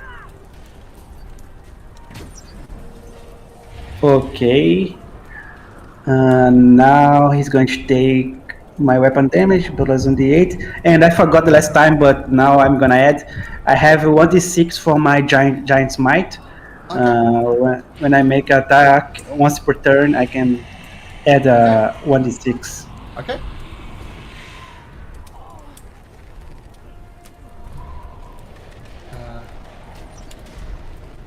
You were using Great Weapons Master on this attack? No, it was without weapon. This is just the damage, I think. So weapon attack, so you do 2d6 from the... Yes, +4, +8 from the booming blade, and +4 from the giant's might. So that is 25. Wow. Okay, so, you pummel this pair Duragar and slash it across the chest, and you see some things that are inside that shouldn't be on the outside, but they are on the outside, but it's holding on by a thread. It's holding together his guts, getting ready to beat the crap out of you. Did the dragon take that booming blade damage when it moved? It did. Oh, okay, alright. Okay, is that your turn, Dars? Yeah, that's my turn. Okay. Villain.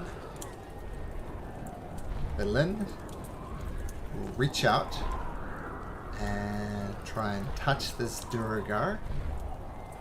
And she hits. And something strange happens. You see the light, the Duragar dies, goes into a crumpled heap. And you see some green energy flowing from the Duragar into Villain. And she gives a quiet little smile. Dars, roll me a d6. You do not want a 5 or a 6. No pressure. No pressure.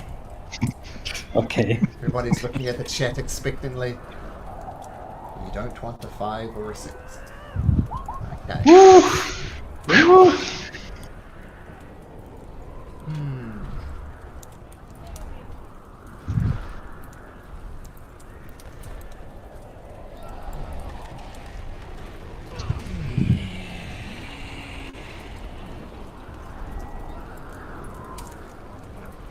It is going to...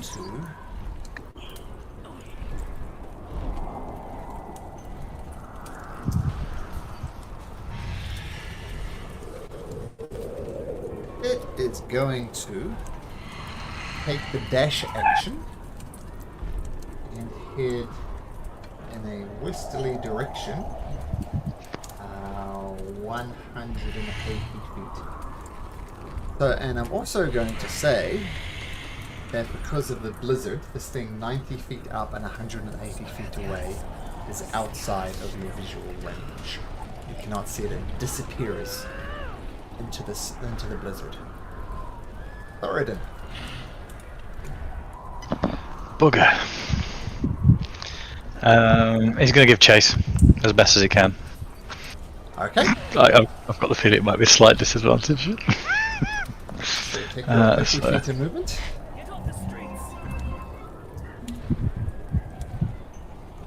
There we go. Okay. 3 Duraga. Well, obviously this guy is dead. He's not going to be a factor. Darge, you didn't manage to cool this guy, but you bit the snot out of him. He's once again going to bring his massive war pick right on top of your chest. Rolls an 11. You slide to the side. Crashes into the snow damage. 1, 2, 3, 4, 5. Can almost get to you, Jory, with its 25 feet. They do. So it's going to attack you from around the corner, Jory. So you're going to have 3/4 cover. So it's going to have. How do you know I was there? That's true. I'll give him a perception check. I forgot about the Misty Step. Let's see how perceptive he is. Did you take a shot though? Well, there was an 18 on his perception check, so I'm going to say, seeing you disappeared, knowing that you used a gun, hearing the gun, it's going to dash around. Yeah, that makes sense. Okay, but it's going to still get -5 for its attack roll because it's attacking around the corner. Oh no, it rolls a 2.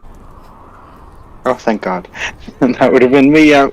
So you're good. I could have taken Dars and Jury out on that round, but they miss. Jury! Duragar, reaching around the corner, tries to hit you with a pickaxe. Crashes against the side of the building. He's just gonna look around the corner and just go, "Would you please fuck off?" And he's gonna cast Thunder Wave at 2nd level. Haha! Okay, so it gets a constitution. So DC 15 Constitution save, Fails. 14 thunder damage, and push 10 feet away. Okay, as you cast Thunderwave, this already rickety house starts collapsing. He gets blasted back 10 feet.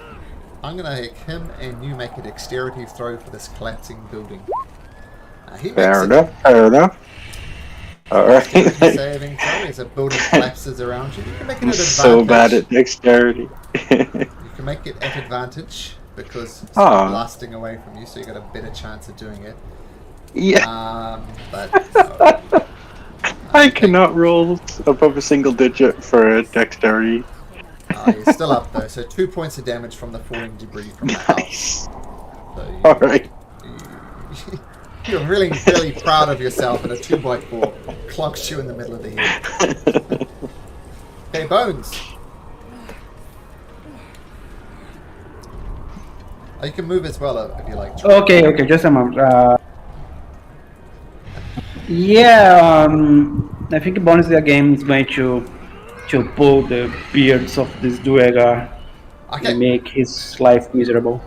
Okay, so continues to tug on its spear like a puppy dog trying to take a newspaper from someone's hand. So advantage on the attack roll. Tooth.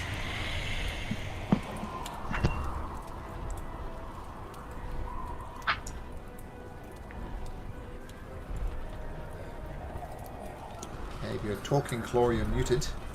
Oh, sorry. Tooth was leaving the wall, and then she can make it to there, and then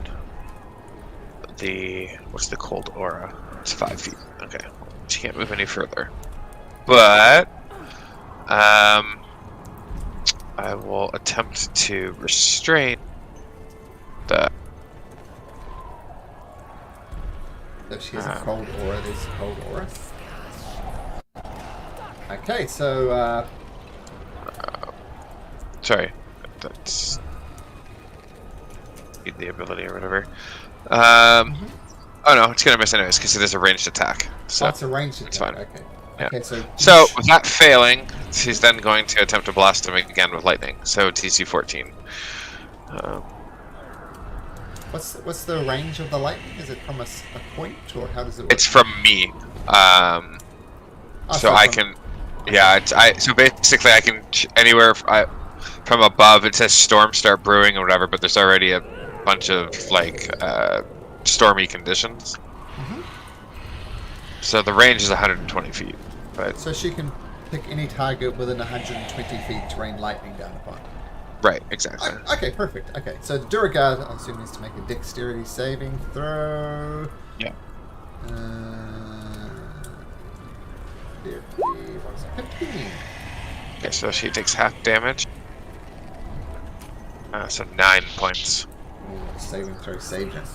So he gets pelted by lightning, and his beard kind of popped out like he's on one of those static machines, and it goes back. He's up. Only just. Grimmick. Okay. My legs kind of dematerialize, and from my belly button down, it becomes a cloud of sand, and I start floating. Yes. Nice. Woohoo! And I start flying 40 feet. Can I see the dragon from here? Because I'm still 50 feet above the ground. Nope. So I can't see the dragon even if I'm from there. Nope. Okay. Well, this Duragard is about to have a very bad day then. Okay. I'm gonna...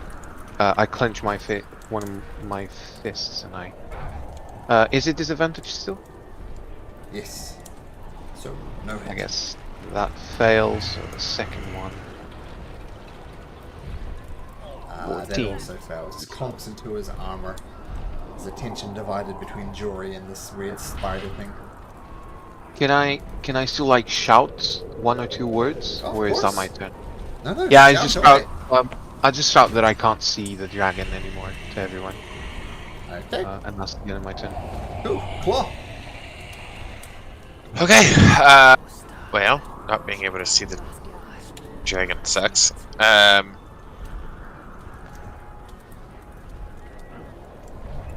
So, and I can't see this one because it's on the other side of the building. I can probably see this one though. Yep. I guess I'll take shots at that one for now. No Zephyr Strikes are both with disadvantage. Okay. Got it. So first bow. Oh. That hits. And you can roll damage. It had 1 hit point. It just skewers it straight through the eye and it collapses to the ground. Then, I'm going to bonus action Misty Step from here to this rooftop. I presume it's within 30 feet. If it's Yep. a building and whatnot. Yep. Because I know they're shooting at something, and then I'll like pick my way over to the side. If I can see it, I'll take my other shot. If not, then that's fine. If you make an acrobatics check DC 10, you can. Sure. I don't think that's going to be a problem for Claw. It's not disadvantage, so 27. Ah, natural 20, there we go. Yep, take your other shot.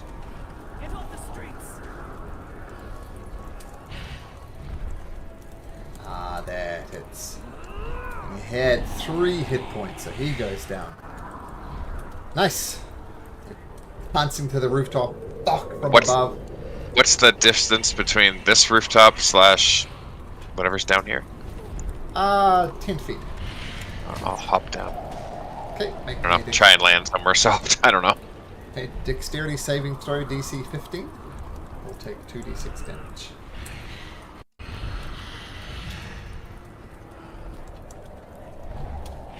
Jumping down. Oh, sorry, that was my dexterity check, not a dex. Oh, still fine. It would have been even higher. Oh yeah, it's 15. Sorry, I said 15. Yeah, so you take no damage. You land deftly into a snowbank, so you're good. Okay. Okay, Dars. Durgar seems to be you don't see a dragon. Okay. What's this thing here? That's That's tooth. It's tooth. What? It's tooth. Okay. Yeah, I think I'm gonna just. I'm gonna like respect the dead and starting make some prayers to them and Okay. make a little tombstone to them. Okay. Villain's gonna try and scan for the dragon. She says she doesn't see it. That the dragon does something. And I think at this stage, I can do this. So the dragon seemingly has got away. You look around and you see this particular part of town that you're in absolute ruins. As you contemplate your next move, let's take a short break and we'll get back into it in just a moment. Sound good? Sounds good. Be good. We're going back. See you guys in a bit.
Yeah.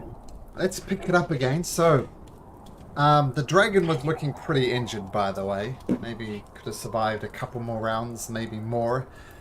But apparently it took the get the hell out of there action and is dashing away.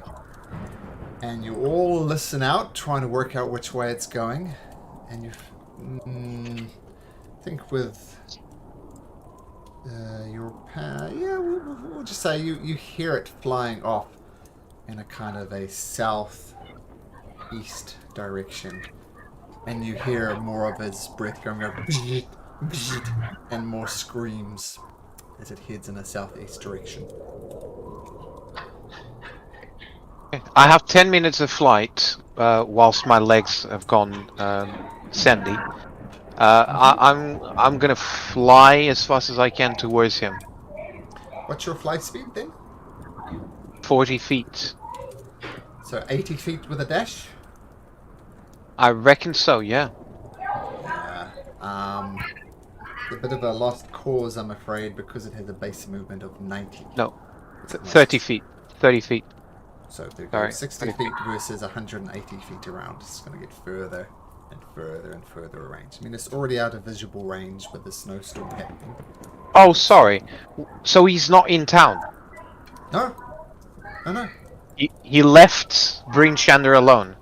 Yeah. So Okay, because when you said we heard screams, I thought it was in a different part of town. My bad. Screams meaning all the scouts you left out in the cold. Yeah. Well, then I'm not going to do that. Then I'm not going to chase. Okay, yeah, it's a fair distance away. There you see the dragon heading off in this direction.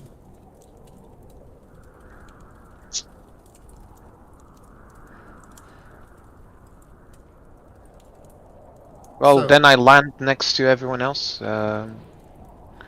Alright, lads, how are you? I think we survived it. I'm not doing so good, I gotta be honest with you. Yeah, I could feel the death grip on my throat. Yeah, that was a good fight.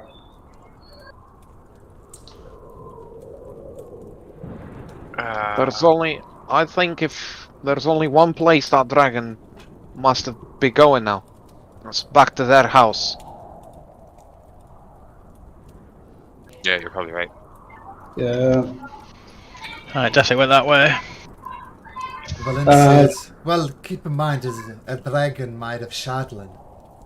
Maybe they have ways to repair it. I mean, it strikes me as more of a clockwork animal than anything else. So maybe they can repair it. We can't give them like free time with which to do so. What time of the day is it now? Did we? Say, midday. I mean, you've gone throughout the night. This is the next morning. You haven't got a long rest. Bones are tired and creaking. You still hear the sound of some skirmishes around the place with some Duragar who perhaps thinking their life decisions. You're pretty sure that the 200-odd militia around the place can take care of them. Well, what is our next play here, people? Do we speak to the speaker, or do we make as quick as we can for the Duragar stronghold? I mean, the other point is a literal stronghold. How are we even going to get in there? I think we worry about that once we get there. It can't be impenetrable. Yeah, just knock the door. Oh, well, if all else fails, we can try knocking on the door. But I think you're right. If the dragon is retreating, I mean, where else would it go? Unless it's out in the wilderness, licking its wounds, preparing for the second attack. I'm not sure. Just out of character, would we even be able to go there this day, or do we need a long rest? You're risking exhaustion. I mean, you are Okay. really tired. You've been working hard for 36 hours, just non-stop. Then yeah, the Grimmick will look at Velen and say, "You're right that I might be repairing it. If we get there and we can't keep our eyes open, we're as good as that. I'm gonna go and grab myself some sleep. As soon as I'm recovered, I reckon we can move.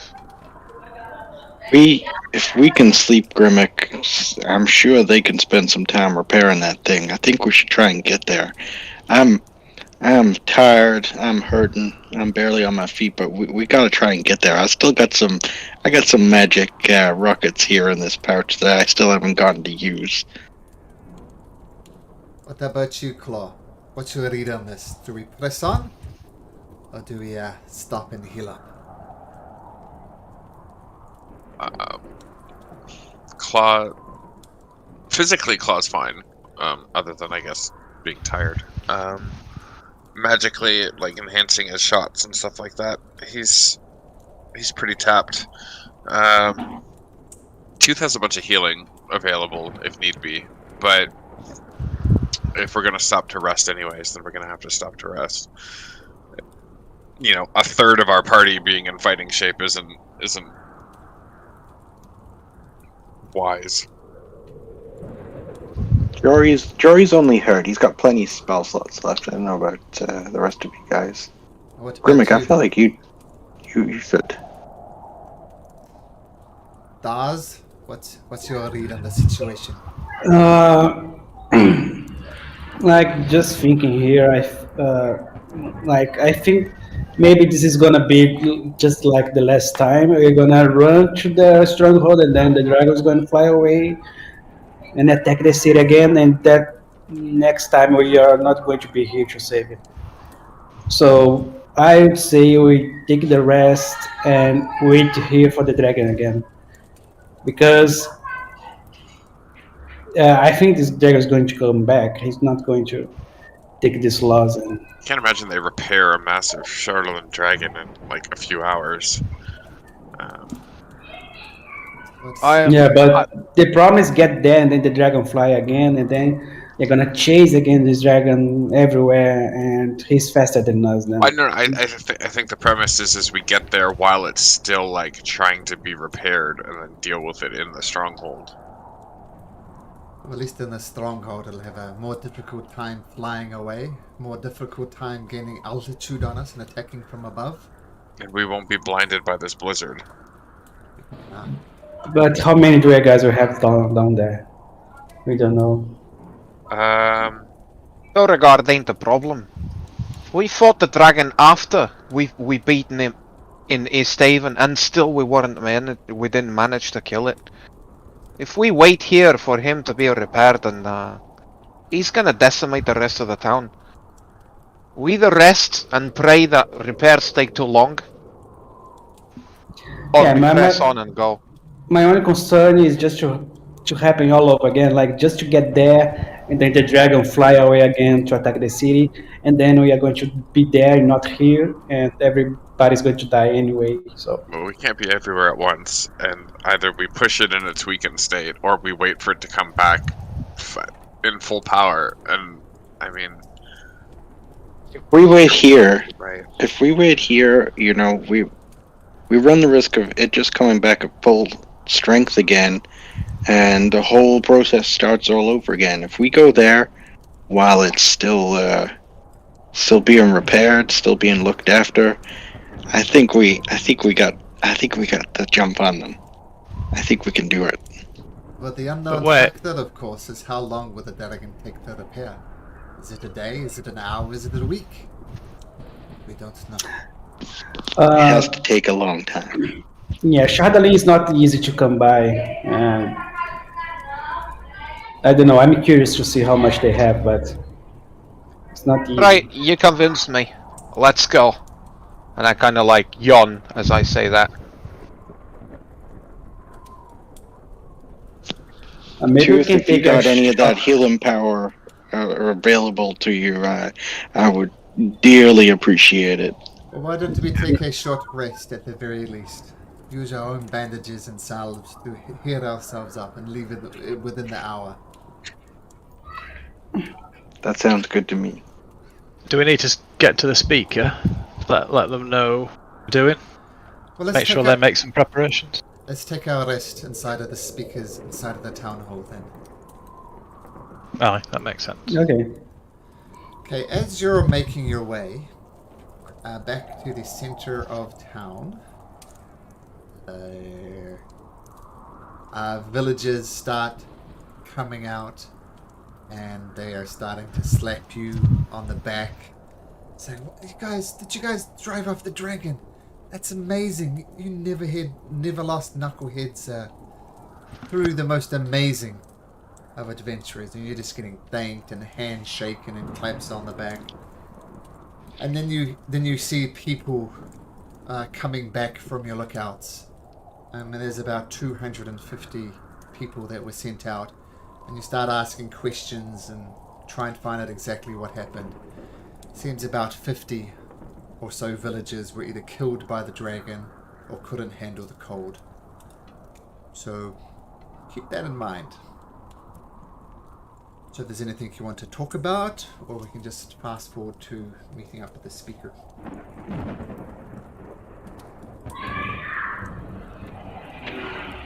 I have nothing to say. I'm just thinking maybe I could pass on Black Iron just to see if they have a better armor too.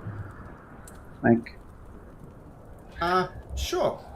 they might change me. I don't know. So what have you got at the moment? You've got what type of armor? I got a chainmail. Chainmail. What are you looking for? They have a splint armor or blade.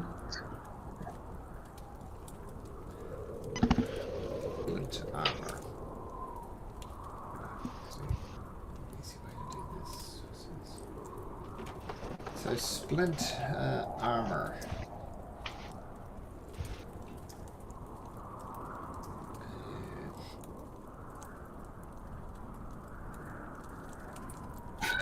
The splint armor, they do have it. They look just as shook as anybody, the dwarven siblings who run this, and for once they're not bickering, and you approach them and ask for splint armor, and they say, oh yeah, sure, we've got some splint armor, and they put it like on the counter, and then they start talking to each other, and eventually they wander to the back of the shop, trying to find any more cold weather clothing. And the splint armor is just lying there on the table.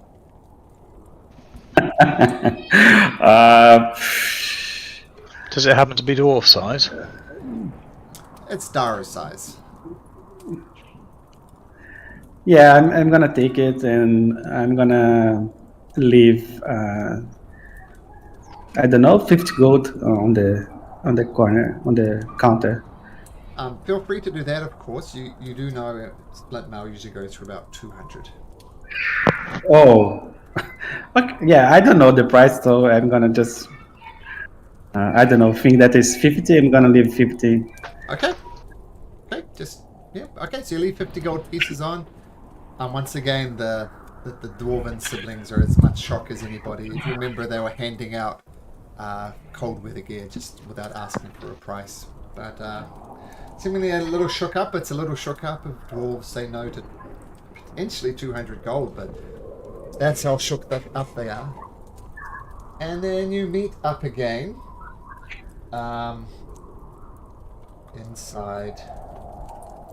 inside of Bryn Shander, back inside the town hall. There's people gathered there talking as well. And Speaker Shane immediately comes up to him and says, oh my, well, that was amazing. I think we took some damage. We lost some people to the dragon and the cold, but once again, Neverlost Knuckleheads, we are truly in your debt.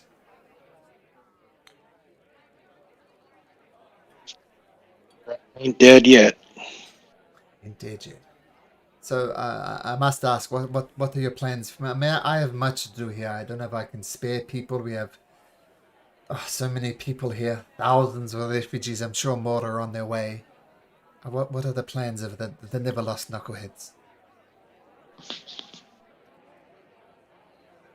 I'm going Well, after it. that beast ain't dead yet, and he killed plenty of our own. As soon as we're ready tending to our wounds, we're chasing after him. We know where the beast lies. Well, uh, take as much time as you need here in the town hall. Um, you'll forgive me though. We are in your debt, but I have much to deal with.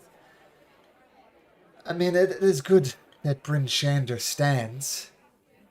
What of Bremen? What of Pagos? What of Lonelywood? Or Tourmaline?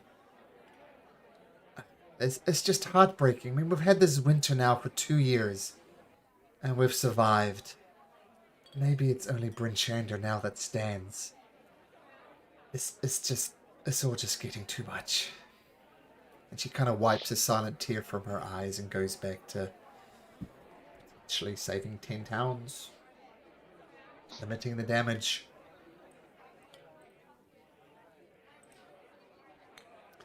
So feel free to take in your short rest.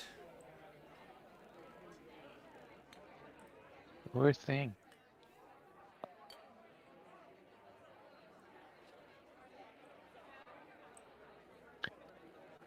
Now, for how long do we have those 11 temporary hit points? Jory? What's that? How long Yeah, do the you... temporary hit points that you casted on us, for how long do they last? They should last till the next day. Let me check.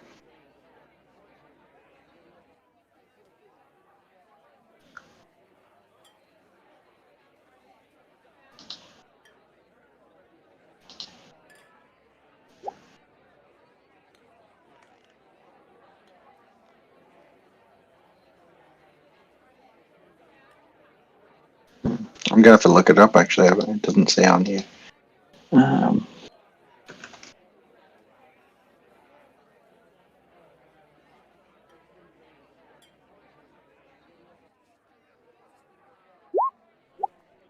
Yeah, they last until depleted or you finish a long rest. okay. And you're not taking a long rest, so you still have them.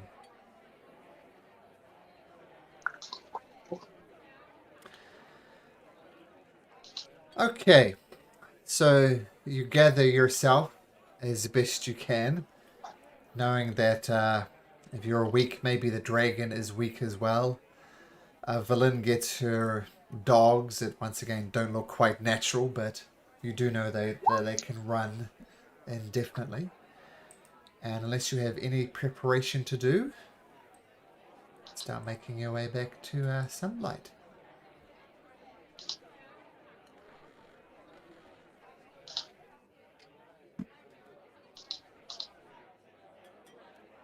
Okay, so Valen gets her dog sleds again. You all mount up like you have before. She urges them on and she starts hurtling through the towns. And you hear some of the villagers come on. Yeah, go get that damn dragon! Get him for the 10 towns! And they're cheering you on and they clap as you leave the town. But you once again head out at this blizzard. The blizzard has abated a little bit, thankfully. But it's still pretty bad. A blizzard. Just merely a blizzard. But you press on for pretty much the remainder of the day, going really fast as Valen urges her sled dogs again. You veer off the side of the 10 trails, start following the river along, and then by memory, more than anything, you approach the outskirts of Sunblight. I'm going to need everybody to make a Constitution saving throw, though. It's hurtling through this snow, so everybody make me a con saving throw. DC is 10, I will tell you. So Dars, 1 point of exhaustion.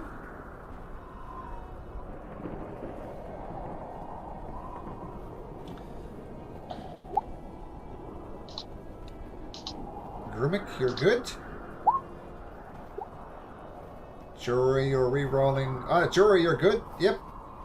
Hooth is good, and Claw is immune. So I think it's just Dars it takes. It's a shocking roll with a +5 modifier there, Dars. Yeah, yeah. And that 3d8 jury is... Oh, just the rest of my hit dice. Sorry, I was struggling to figure out how to do it on D&D Beyond, so I just went with this. Sure, perfect. Okay, so once again, the villain, he stows her dog sort of, 500 feet away from the base of Sunblight. And if you remember, this is the site that is before you. And you saw no sign of the Shadowland dragon on your way here.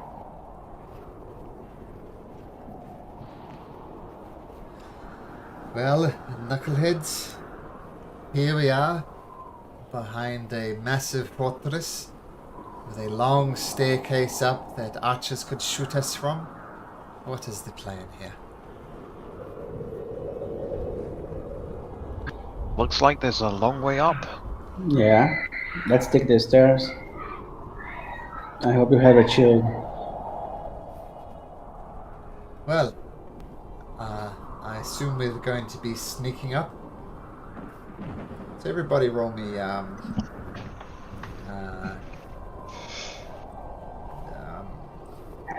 stealth rolls. Creeping up, knowing what it's going to be, Tooth is going to cast Pass Without Trace on everybody. Okay, that's an excellent idea.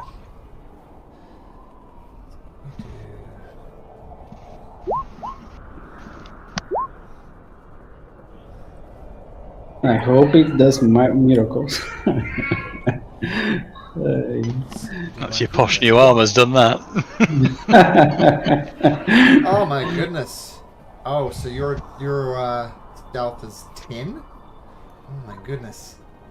23, 10, 29, 13 for villain. Oh. Okay, so all pretty good. 37 for Claw.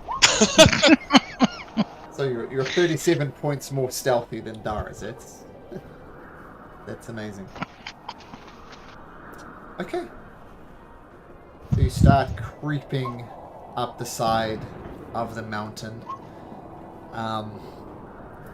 under the guidance of a Tooth with a Pass Without a Trace.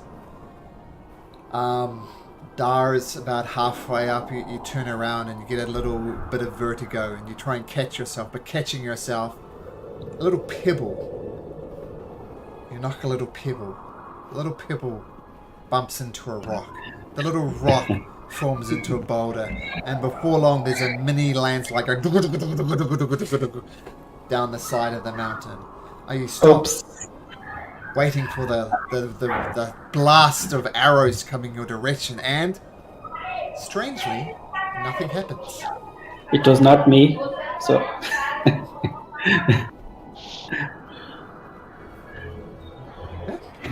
No apparent reaction from inside. You do see lights from inside of the fortress, so you know something is there. But nothing reacted.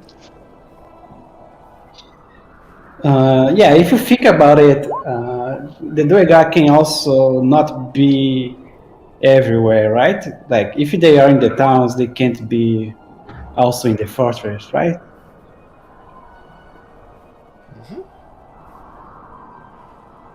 One also assumes they do not leave their fortress abandoned.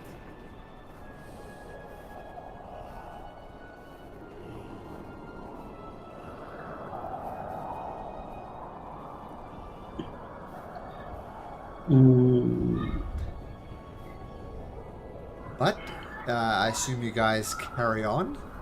Yes. Okay, you carry on, and you come to a massive, a 10-foot high double dome door of featureless stone. In fact, let me go get you on the map for place. Just a second.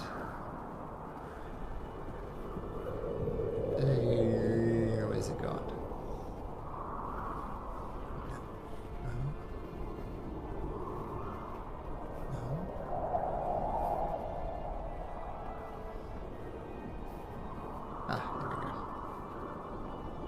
Okay, so you are presented with a double door. What do you do? Is that open? Nope. Okay. Yeah, so I'm gonna approach and knock the door. Okay, let me just get you all on the map, and then we'll get onto you knocking the door. Put jewelry on. Bones. Stars. Tooth. Cormic. Thoradin. And Claw.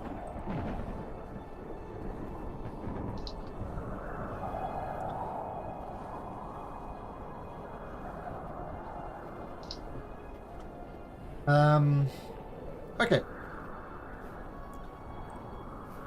So you should all see yourself there, hopefully, just seeing the double door and a little arrow slit. Let me see if anybody has any vision problems.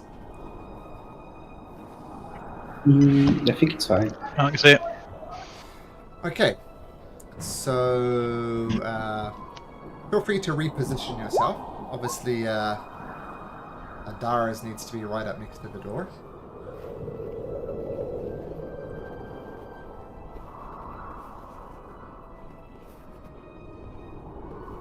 There's like an arrow slit or something.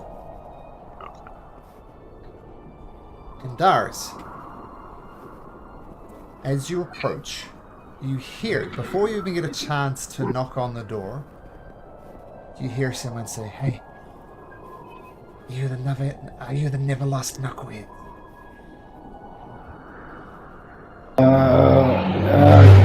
Yeah, I think. Why is that? Who are you? My name is not. But I don't know. many of us Duragar inside of here don't like what Zeradork is doing. We think that he's been playing around with the Shardlin too long. Let's just say there is someone here who is not on the side of Zeradork who would like to have a talk to you. And you hear a little click, and the gate opens. How I will know that it's not a trap? You don't. Why don't you come here and say hi to my friends? Why don't you push on the door and see if not of them a man of my word, or dwarf? I ask first. Why don't you push on the gate? Okay, I'm gonna. I do as he says. Okay. So Darius, you open the gate. I open the gate. Okay, that gate opens, and you see a Duragar up to the north. He says, "For God's sake, be quiet, but follow me." He starts heading down the corridor to the. I look at Thoradin and I say, "This will be a speciality. Being quiet should be easy." Good point. Follow me, everyone. So if you Yeah, want, you can make stealth checks again, and After the banter, I should have waited. There you go. Hang on, was Cast this Without a optional? Trace is still up. So it is optional. Yeah, you don't have to. I'm gonna keep my old one. I suppose I better add. Well, Velen gets a 30, so she's good. Yeah, I forgot. Thoradin. I have. Thank God for passing. Tooth's at a passing 29 that and Claw's at a 37. We'll keep ours.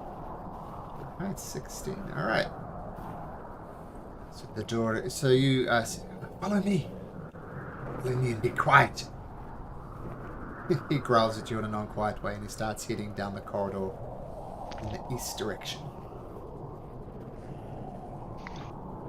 villain starts shuffling after the Duragar. You heard the guy. Let's go. Shh!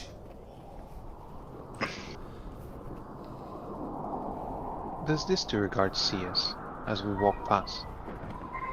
He does, and he gives you a silent nod. Okay. Can I do an inside check to see if we're being lured into a trap? Sure. Seems very ominous. Very, very weird. You're not sure. I mean, the door has been opened to you. They've literally invited you in. You know you weren't pelted with arrows when the mini landslide happened, but you still don't know.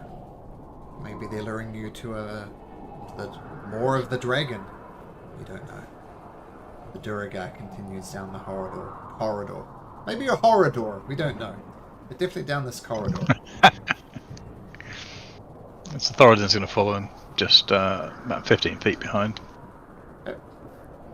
I'm gonna take a close look at our surroundings. How many doors there are? How many people can I see? Okay. Yeah. You hear there's a whole bunch of Duragar behind you. You hear them talking and chatting. There seems to be some type of sleeping area, maybe a guard post.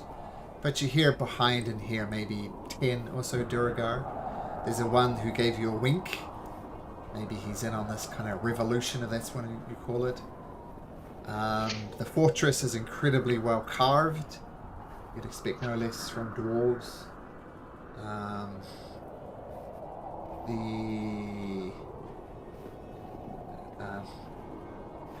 There's lots of stone braziers around, so most of this place is at the very most densely lit. It is very functional though. I mean, this is literally carved into the side of the mountain. So there's no pictures of great dwarven battles or Duragar battles or anything like that. Just pure blocky stuff. No decoration whatsoever. Doorways are made of stone, bare stone with iron handles and hinges. And there is a smoky haze everywhere. Just smoke all over the place. Almost so that you have to cough. Yeah, and that's what you notice. A very functional place. Well made, but very bereft of any artistic flair. And the dwarf opens a door to the north here. Come inside.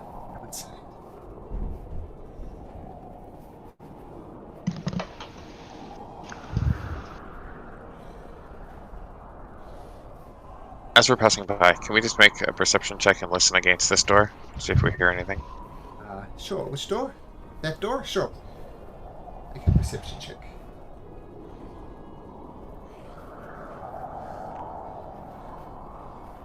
Okay, you place your arrow white against it. What's the clatter of footprints leave down the corridor? You listen closely.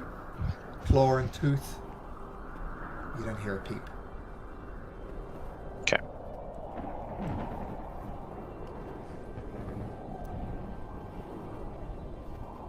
And before you see it, there's some type of dining room here. Check something. Yeah, so there's a long hall. At the east of at the eastern end is a hexagonal stone table surrounded by 6 stone chairs. Seated at the chair facing the door is a haggard old Duragar who looks exactly sorry.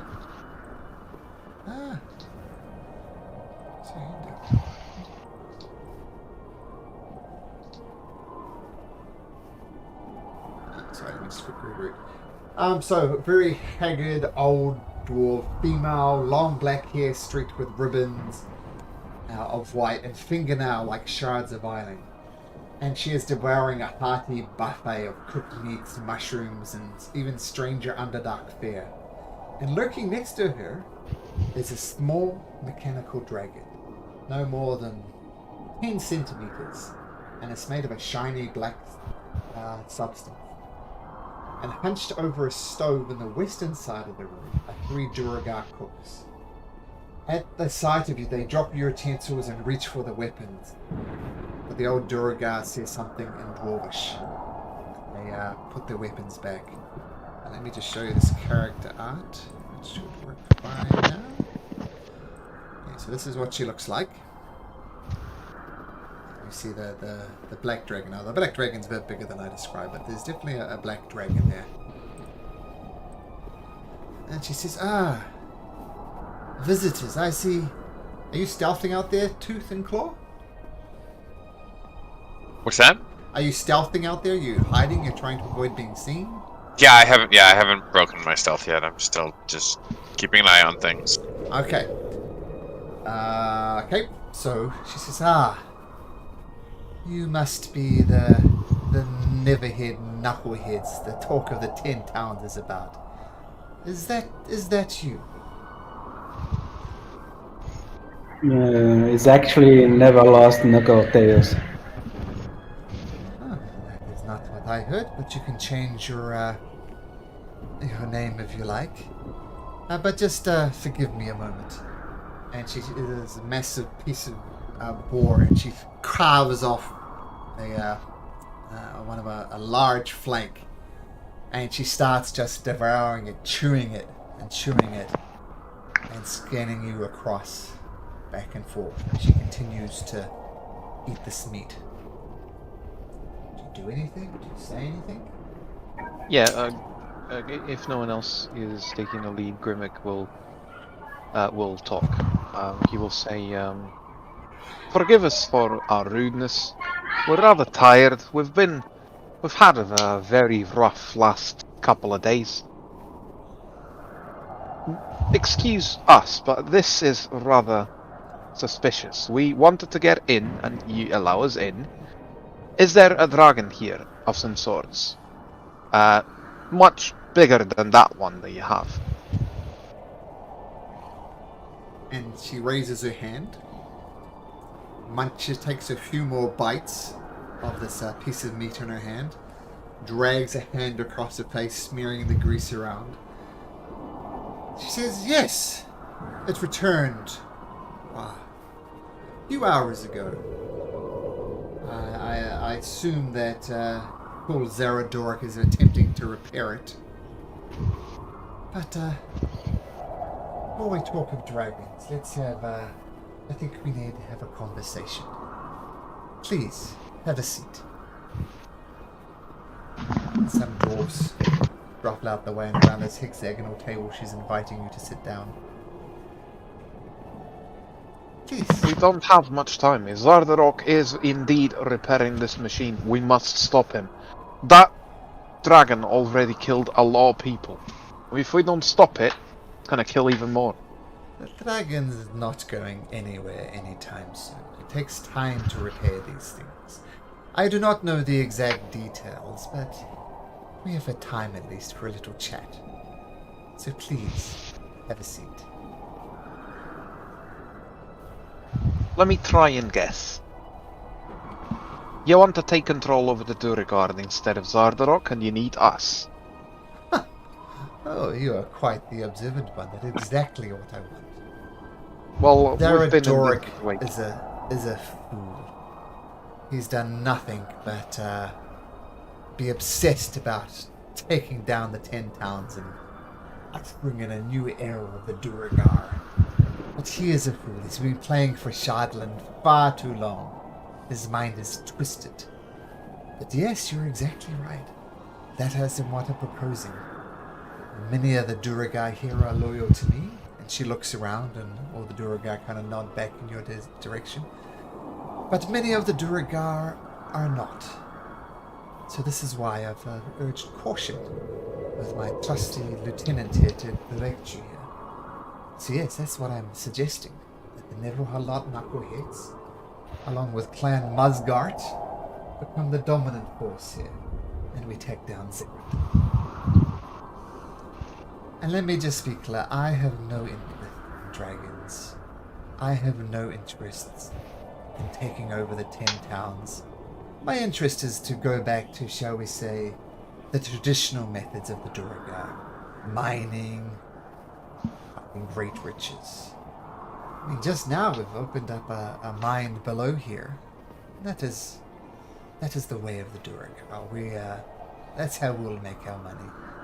Now rest assured, we have no interest in Shardland dragons that drive people mad just by being in its proximity.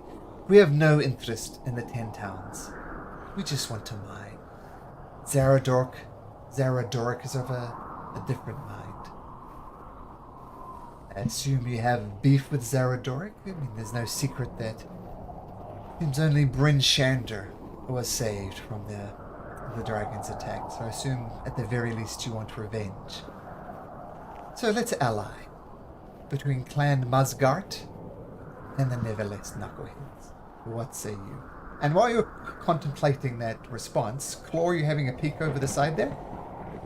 Yeah, just I got little things of vision, but I can't really see anything. It looks like it's just an empty room.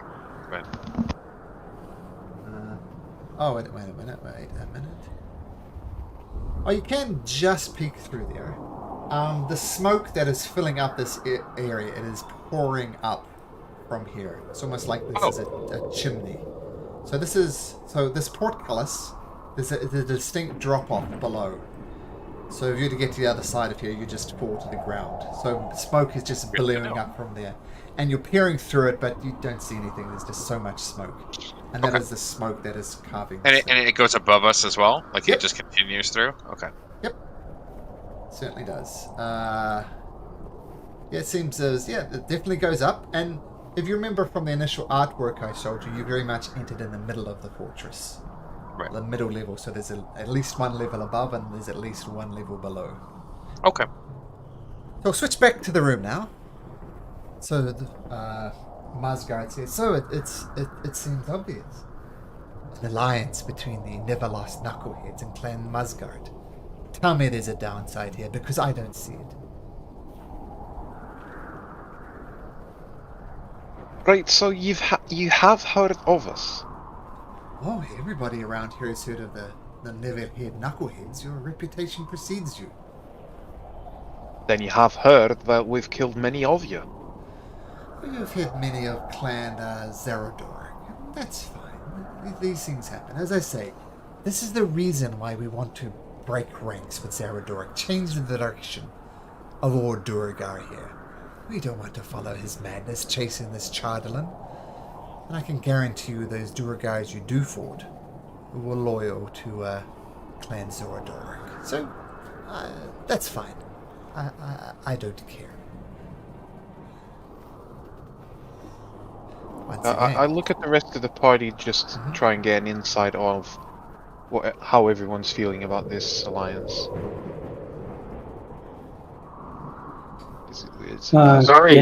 Jory's fine. Can I roll an insight check? Of course.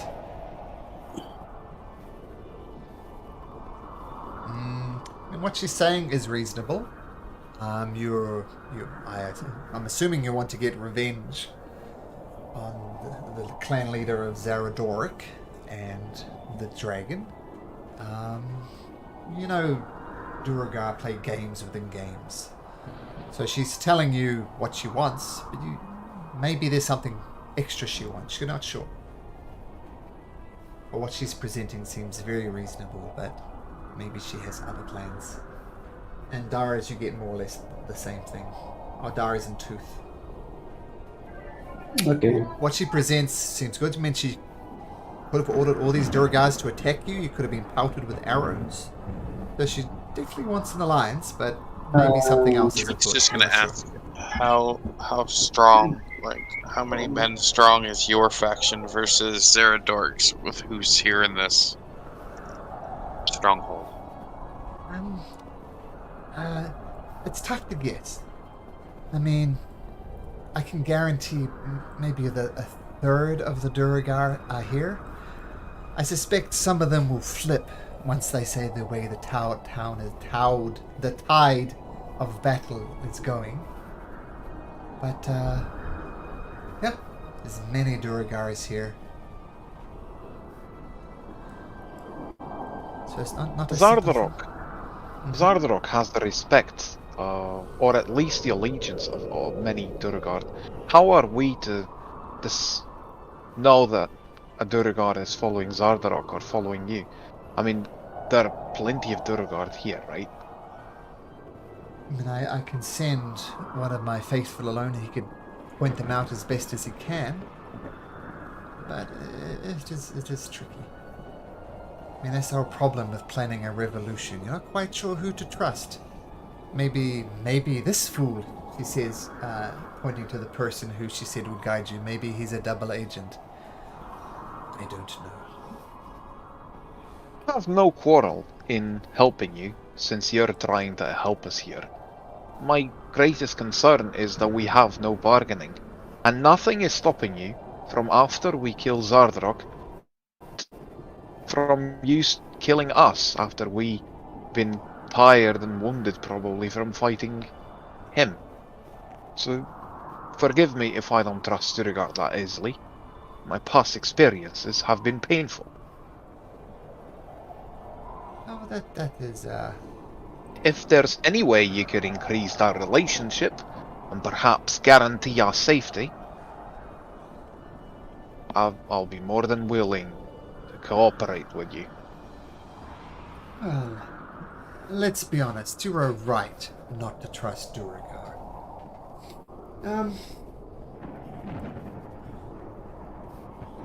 There is some information. I mean, quite frankly, if the Zaradoric, the clan, is taken down, well, that's fantastic. There are some concerns, though. I mean, we'll be heading down into the Forge, because that's where you'll find Zaradoric. I don't know his exact whereabouts, but I assume he's somewhere in the Forge, down below here. I know he programmed his dragon to follow a prearranged flight path, which I assume you already know about, but I can guarantee that the dragon has returned and repairs have started. He has also captured some Underdark monsters, which he plans to further unleash on Icewind Dale once the dragon has finished its work. And he also captured some type of mushroom creature that he's using to reanimate corpses. So bringing back the Duragar that have failed and some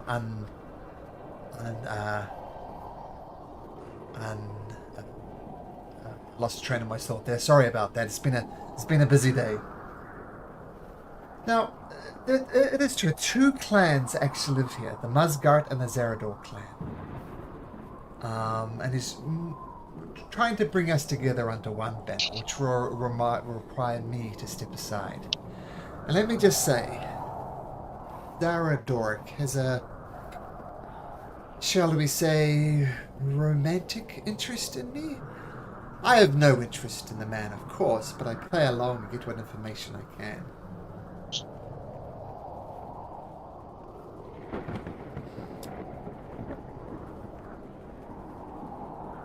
So guarantees, I cannot stab you in the back. There's no guarantees I can do that. But if you want Zaradoric, if you want to stop the dragon, then I don't see any other options other than aligning. What about this little pet that you have there? Oh, this was a gift from Zaradoric. Yeah, this it was a gift. As I said, he shows a romantic interest in me, and he gave this as particularly a bit of a gift. And how much do you like it?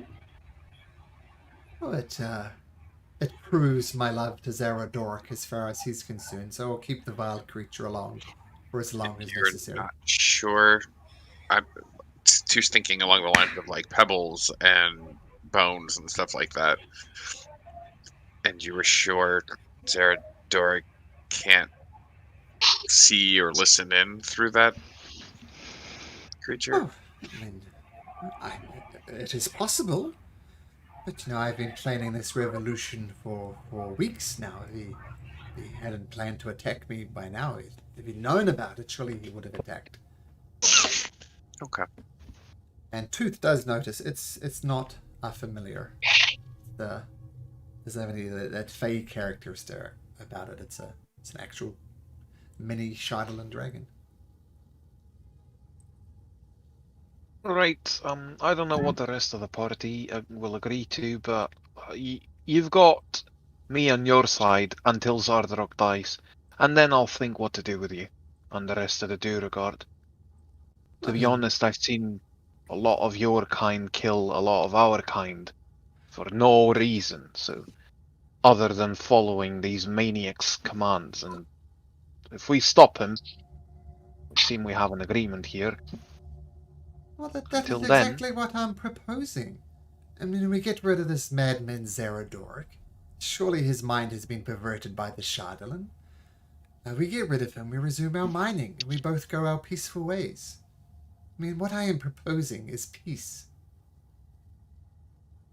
Can I get an insight on that, on those last words, please? Sure.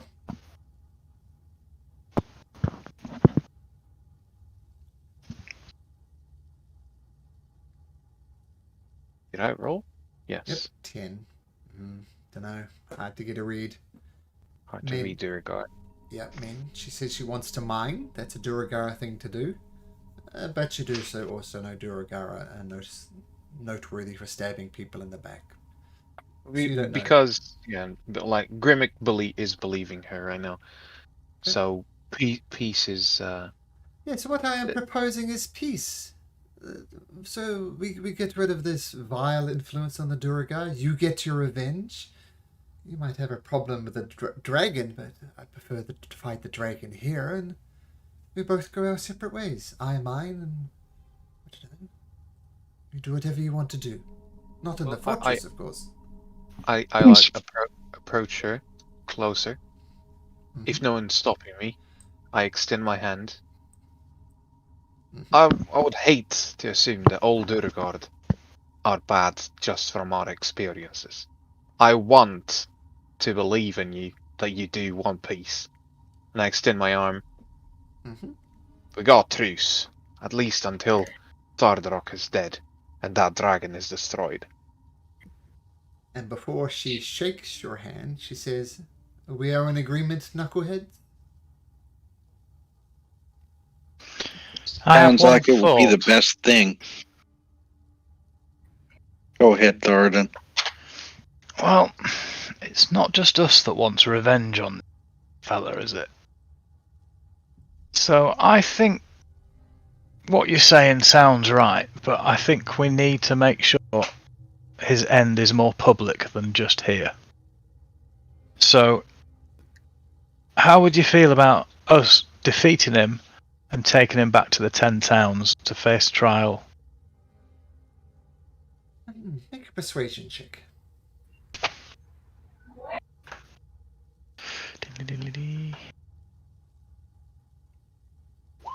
Ooh. She scratches her stubbly chin. Says, "Well, if you defeat him, but don't kill him, and drag him back to the 10 towns, I think he'll be exposed for the fool that he is. His grand designs to rule the 10 towns would have fallen. I think that would be acceptable." Then Grimmack, I'm with you.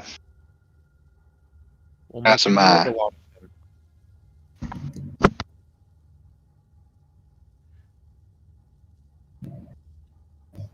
Yeah. Well, it seems we're in agreement then. And she holds out a hand. Says, "Deal." Shake your hand, Grimmick. Yeah, I shake your hand. I don't make my hand go into stone mode. I just, it's a normal hand. Okay. Well, it appears we have a deal then. Now, obviously, it is in my best interest if you have as much possible chance against the old fool. So, is there anything I can assist you with before things get, shall we say, messy? Yes, if he could start telling us what to expect once we meet him. And is he above us, below us? I'm utterly lost. Well, All not. walls look the same. I mean, I can't guarantee where he is, but I can guarantee he's somewhere below in the forge. Down below, I mean, there's the Great Forge. Um, he's apparently hooked up some type of dragon's heart to the forge. Keeps that quite secret. As I said, there is this mushroom creature down there that can take over people's mind and bring things back. Watch out for that. I mean, I can guarantee you not all Durgar down there is equal to me. There is also a strange insect-like creature that he dragged up from the Underdark. Some prisoners up there as well. And yeah, a bunch of Durgar. I have a question. You have any idea how much time it takes to fix the dragon? Um, well, ever since it's landed, it's been under repair. I mean, it did come up looking hellishly beat up. I mean, obviously, when it landed, everybody was interested. Since then, it's not Zaradoric himself, but his prime smiths are putting it together. And every hour, it seems to improve. So you're going to have a problem if you go down there and this dragon starting flying around destroying 10 towns. So if you guys could cover the dragons while we are down there, would be nice. Cover the dragon. You mean what? Stop him to going out. I don't know how. Like it needs to go somewhere like a door upstairs, like I don't know, something that maybe can keep the dragon here while we Well, fight that guy. your best option would be, I mean, this is something that definitely requires stealth, but your best option would be going to the very top of this fortress and somehow sabotage this like trapdoor mechanism that it comes out. And that at the very least will trap the dragon inside of the fortress. But could you not do that while we go down there? That would I mean, make the most sense, considering you wouldn't yes. need to stealth anywhere. Right, but let me stop you right there. That's not the Knucklehead Trout way. You say that this Zardarok has developed some kind of romantic inclination towards yourself? Yes, but once again, I assure you it's a one-way love. Right, but we can take advantage of this. Where are Zardarok's chambers? Well, they're actually just to just over that way, and she points to the west. That's where he sleeps, and that's where he prepares his plans. I, unfortunately, cannot be seen just wandering in here. Only he has access to that room. But where he rests is the rooms to the west of here, but I can guarantee you he's down in the forge. Can we not make our way to his chambers? You think they're locked? I'm sure they are locked, but there are ways and methods of getting around that. I was thinking, right? You send one of your buffoons here. Sorry, guys. Her words, not mine. You send one of them, send a message that you're ready to receive him at his chambers. And once he arrives, surprise, surprise, the Knucklehead Trouts have him surrounded and cornered. Interesting idea. This would certainly, I think, be the easiest way to handle him. First, it would avoid us having to sneak around a castle. That never went right for us, right, lads? No. All eyes turn to Dars. I don't have idea. Well, that will avoid much bloodshed. As I say, he's obsessed with his dragon, but he's been courting me for a long time, and I've been rejecting him. Yes, I will do that. If it goes wrong, though, do we want to? I mean, the problem is is always a political game. A political game with dwarves. I could go around and join you, but quite frankly, if things go poorly, I need to keep face and say that these were rebels outside of my control, so I can't directly help you. That's all right then. You see, you don't have to. Let me just take a closer look at you. And I really take a close look at her, like almost smelling her. Right. I think I've got it. It's And weird. then you start hearing bones cracking, and Okay. you start like seeing Grimmick like twitch in an awkward way. But as he does, his skin changes tone. His size changes. His skin starts to wrinkle just like Randolphus, and in a matter of seconds, I look exactly like her. Oh my, that is quite the trick. If he could just spare me some of your clothes, I'm sure he won't be able to recognize the difference. Oh, sorry, my voice also changes to match her. Oh sure. Okay. Well, yes, and she sends away one of her uh, one of her uh, one of her servants, and the servant returns fairly quickly with some clothes that, well, not exactly the same. Clothes that she would wear. Well, I guess you will head to Zaradoric's chamber. I will send the messenger for a little bit of alone time between me and the leader of Zaradoric. So let's proceed. I must urge caution once again, though. If you are seen wandering around the halls here, well, who knows? I see Tooth suddenly retreating with these words. So make your way to his chambers, absolutely, but please, stealthy as you can. Absolutely. Please. And I look back at the party, looking exactly like Randolpha. Would you mind scouting ahead and telling me if it's okay for me to leave the chambers? Dars is laughing hard at this.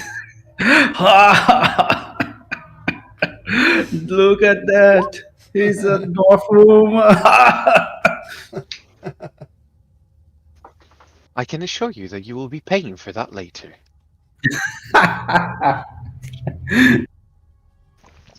Bonus is us. All right. I obviously change into her clothes without showing anything that I shouldn't in front of these people.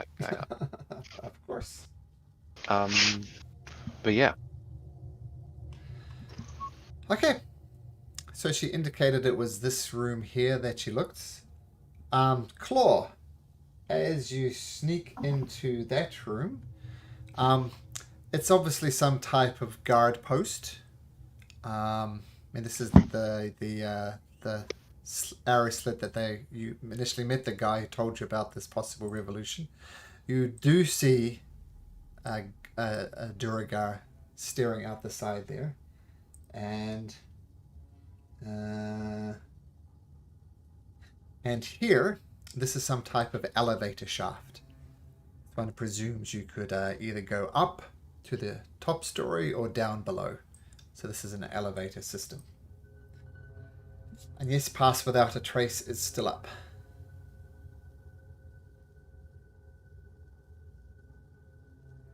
Okay. So if you want to sneak into Zaradoric's room, you can. Yes, please. Okay, so make me some stealth rolls. Everyone? Oh, everyone who wants to sneak over here, yeah. 30. Yes. Where is it we're sneaking to exactly? Here.